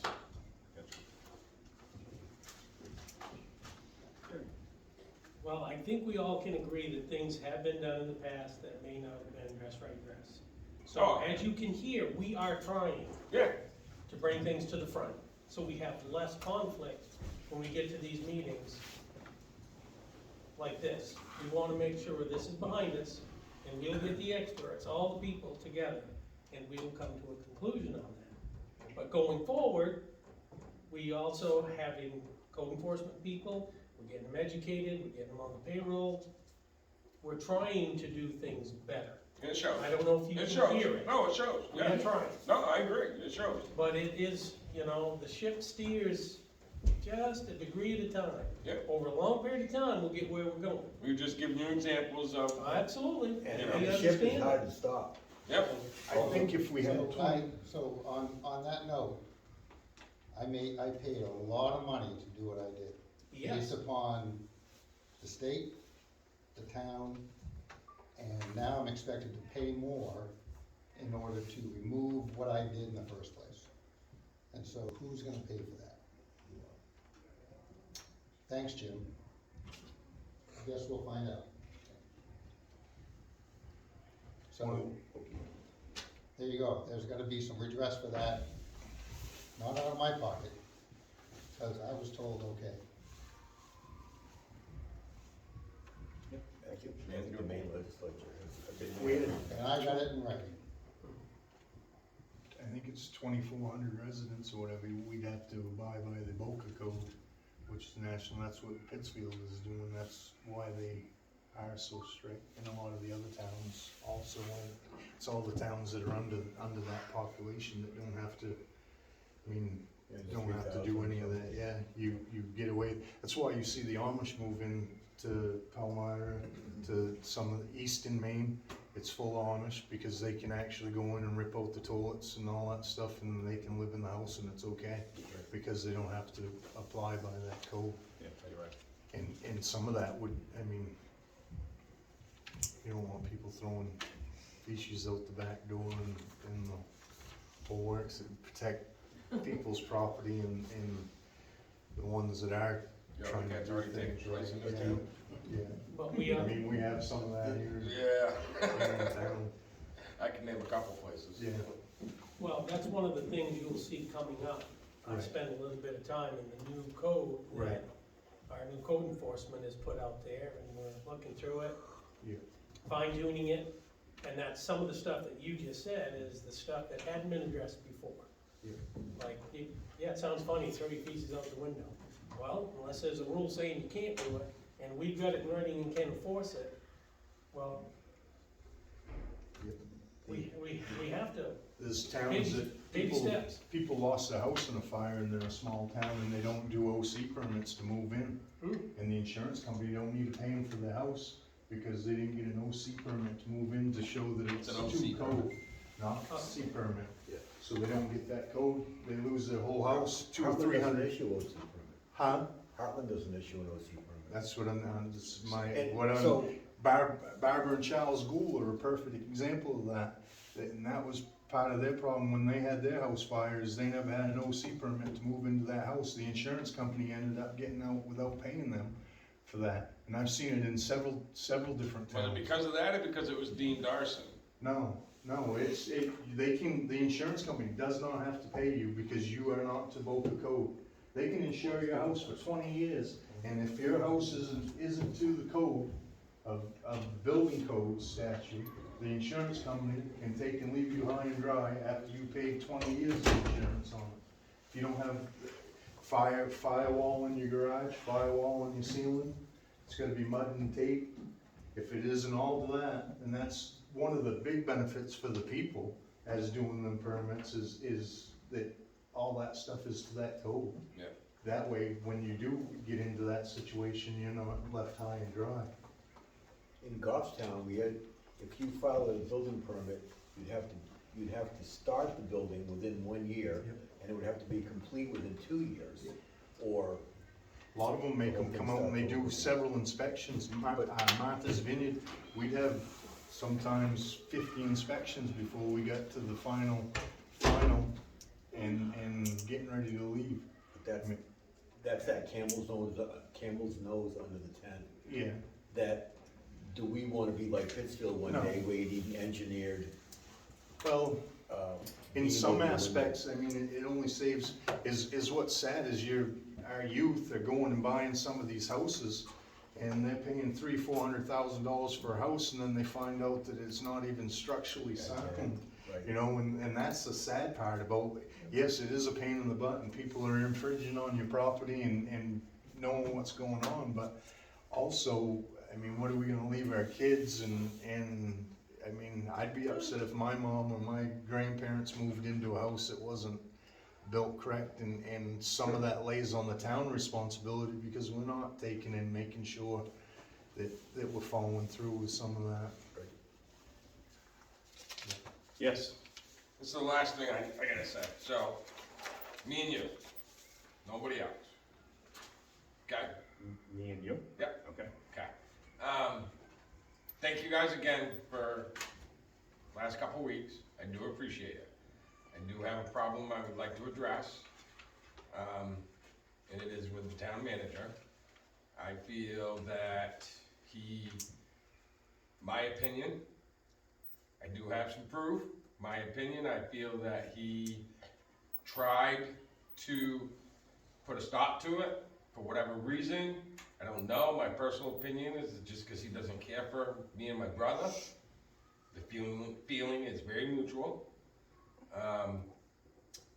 But I have video proof, because he sat in these meetings, the last 2 meetings ago, said that he disagreed with Hadley getting it.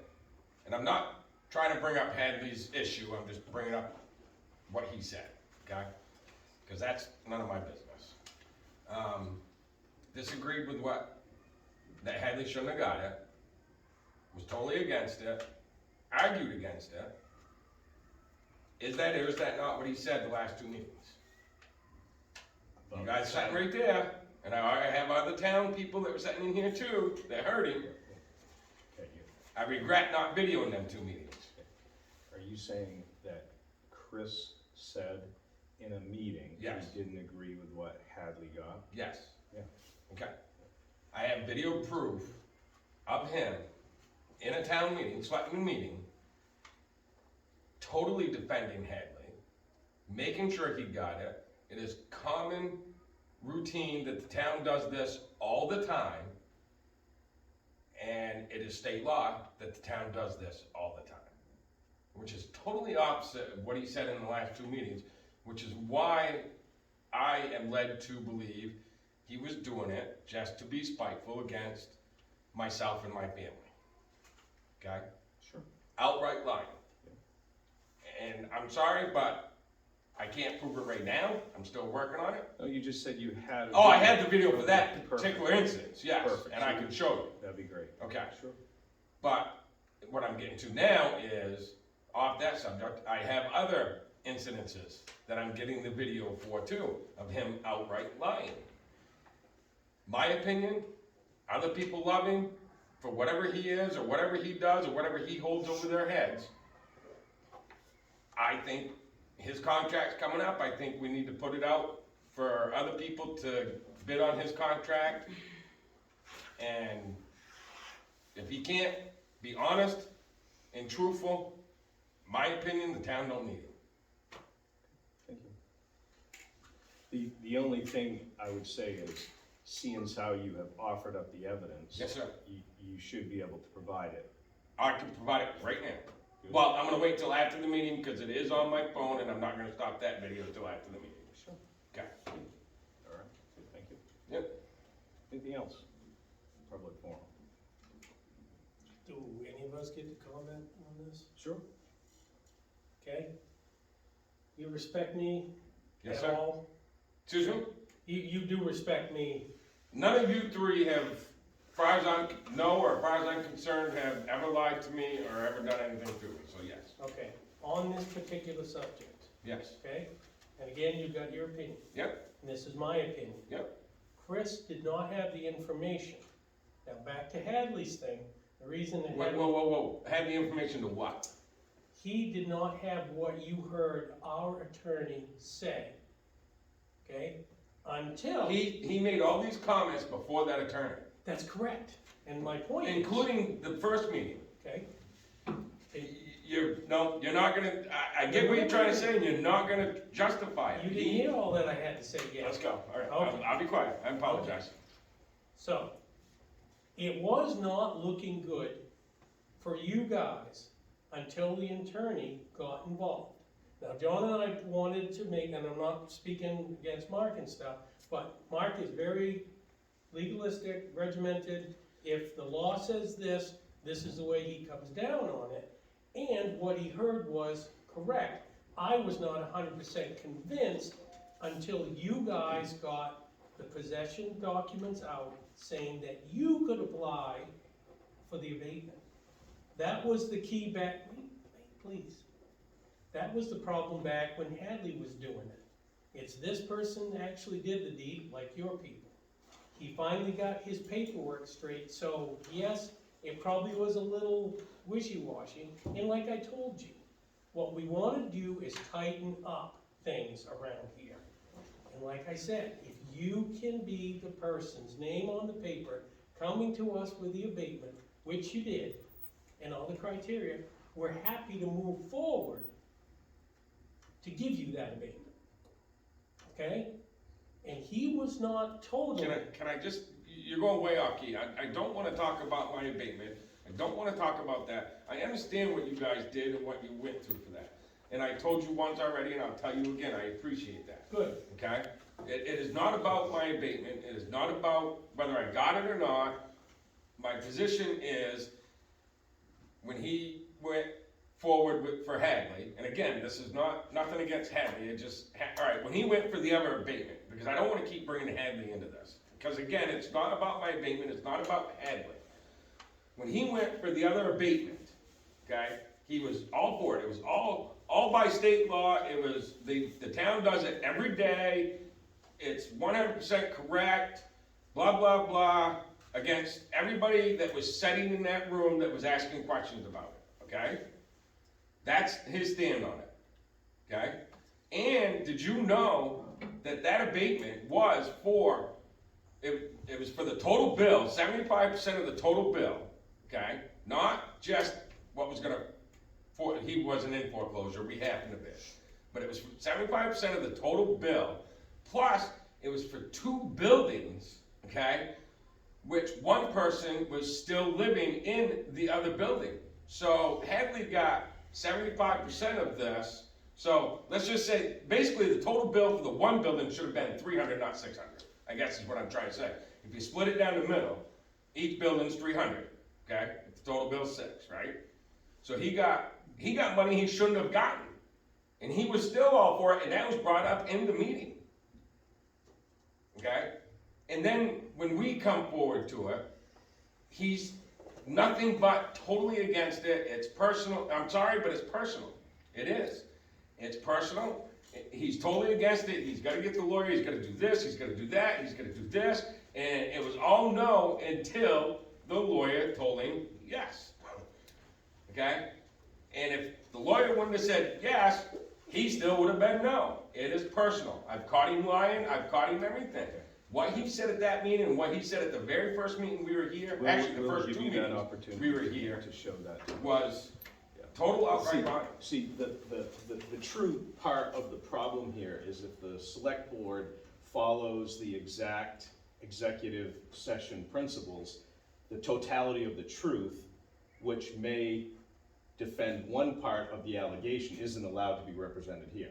Correct. So, I What mean, do you mean by it's, that, Mark? I I didn't can't understand. clarify other than you don't have the total truth either tonight. You have every bit your right to have an allegation, what you feel, that's Yes. yours. Yes. But the problem with executive session is part of the issue in executive session doesn't allow the representation of something that might be helpful for you to know. And 10-4. Right. I'll give you that. Yep. so, But I don't know. one might conclude that it went your way.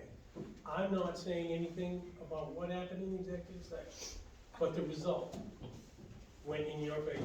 Yep. And it's not about that. I'm not concerned about the result. Okay. I'm concerned about the line. And we'll afford you that opportunity to show us. Yes, sir. Thank you. Mr. Greenwood? Okay, this is just, it's a financial fact, it's not an opinion. With all of the classes that he's been forced to take, by all of the allegations, transfer station, dump, whatever you wanna call it, okay, the three of you have the responsibility to either renew his contract or put it out to bid. That's totally up to you. But if you don't offer him a new contract, and he accepts it, you better be prepared to hire two for twice what he's worth right now. That's what Debbie Cooper did for the town of Hartland with this lawsuit and the education she's forced him to get. That's guaranteed. So everybody be prepared for the taxes to go up.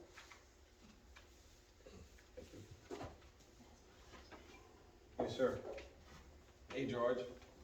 I'm not gonna argue with you. I'm not trying to do that. No, Talk to me, though. Talk to me, not George. All right, so. If George so- overhears you, then he can comment back. All right, so the town of Hartland has a town manager, also a, what is Susan's position at Brain Crampton? She's administrative assistant. Administrative assistant, thank you. Yep. Administrative assistant, correct? Yep. Okay. We have towns like Newport, Pittsfield, and other larger towns that do not have both. They have one or the other. Do you understand what I'm saying? Yeah, I'm not sure I agree with you, but. And I might be drawing, it might not be specifically Newport. I have not legitimately called Could the there be check other towns that Newport. don't have There both? are other Sure. larger towns that have way more population than Hartland, okay? That do not have both. They have one or the other. So, I believe that statement is false. As far as, Let's take the. because we already have two, to be honest with you. I'm speaking as Mark Knott from the select board. Yes. Selectmen. Yes. Take Chris Littlefield out of the picture. Yep. The issue is that most of those towns don't have, though, either a combination of, or some don't even have one. We hear for St. Albans, well, do they have a landfill? Do they have a sewage treatment plant?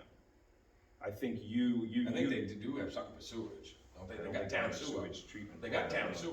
Okay, well, they don't have a sewage treatment plant. Yeah. The issue is that the Yeah, they do. administration. I was on town sewer over there. Living right across the street from Indian Lake Market. Was on town sewer, sir. Okay, but I don't know how to, if you don't wanna hear it, you don't. No, I have do to. wanna hear it. I was just. There's a difference between a sewage treatment plant and Yes. the administration thereof, and 100% there might be correct. just town sewer. Yes. So the issue for anybody to understand, all of us, Mhm. is that if you have both those enterprise accounts in your town, that is a lot of transactions for any one person to be able to do. So that, I think what, in your thought, is that person could do payroll, they could handle all the issues that come in, they could be licensed on both sides to be able to administrate, and I do think, take anybody out of the picture right now, it would be hard pressed for the town of Hartland to just hire a person to do all that. That's my opinion.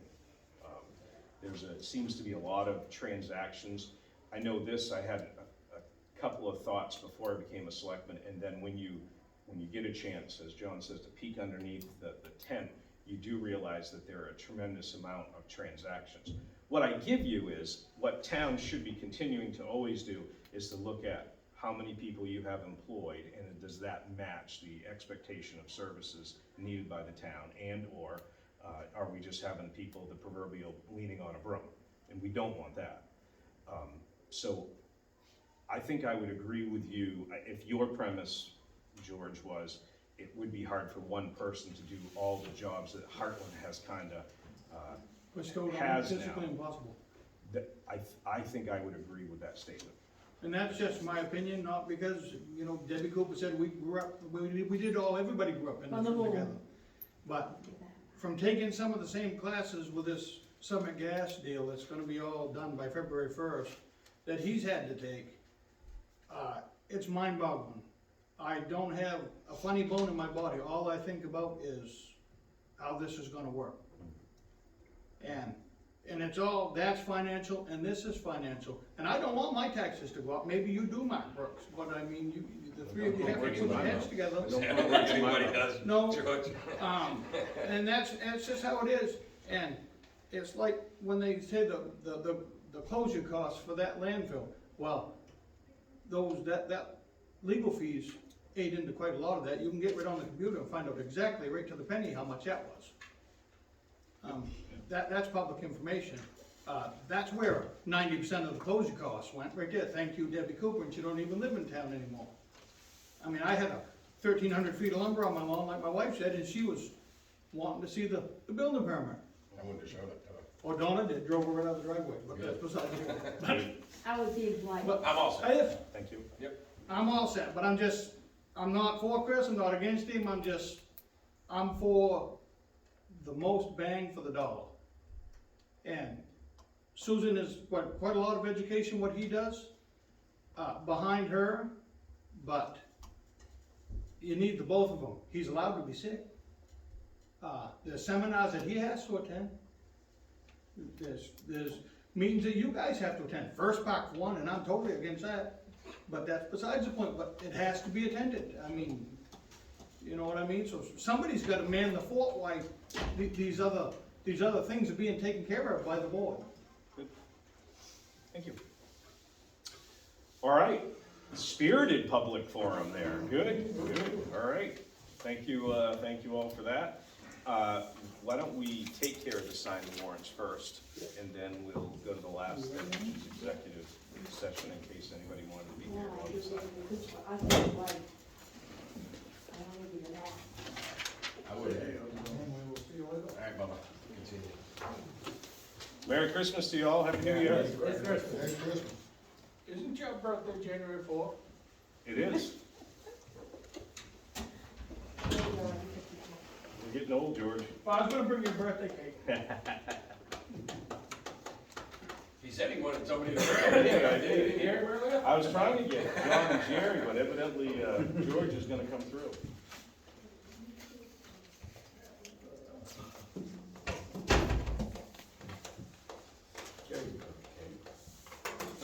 You'd be surprised what I can do. You never will.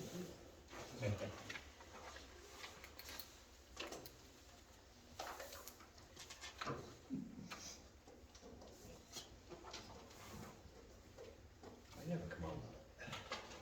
Almost ready to No. bang your hand on your right. Not your finest stuff. Anybody else cooks that I like. Well, you're honest. I just don't like to throw them away. but- Still going. Oh, it is.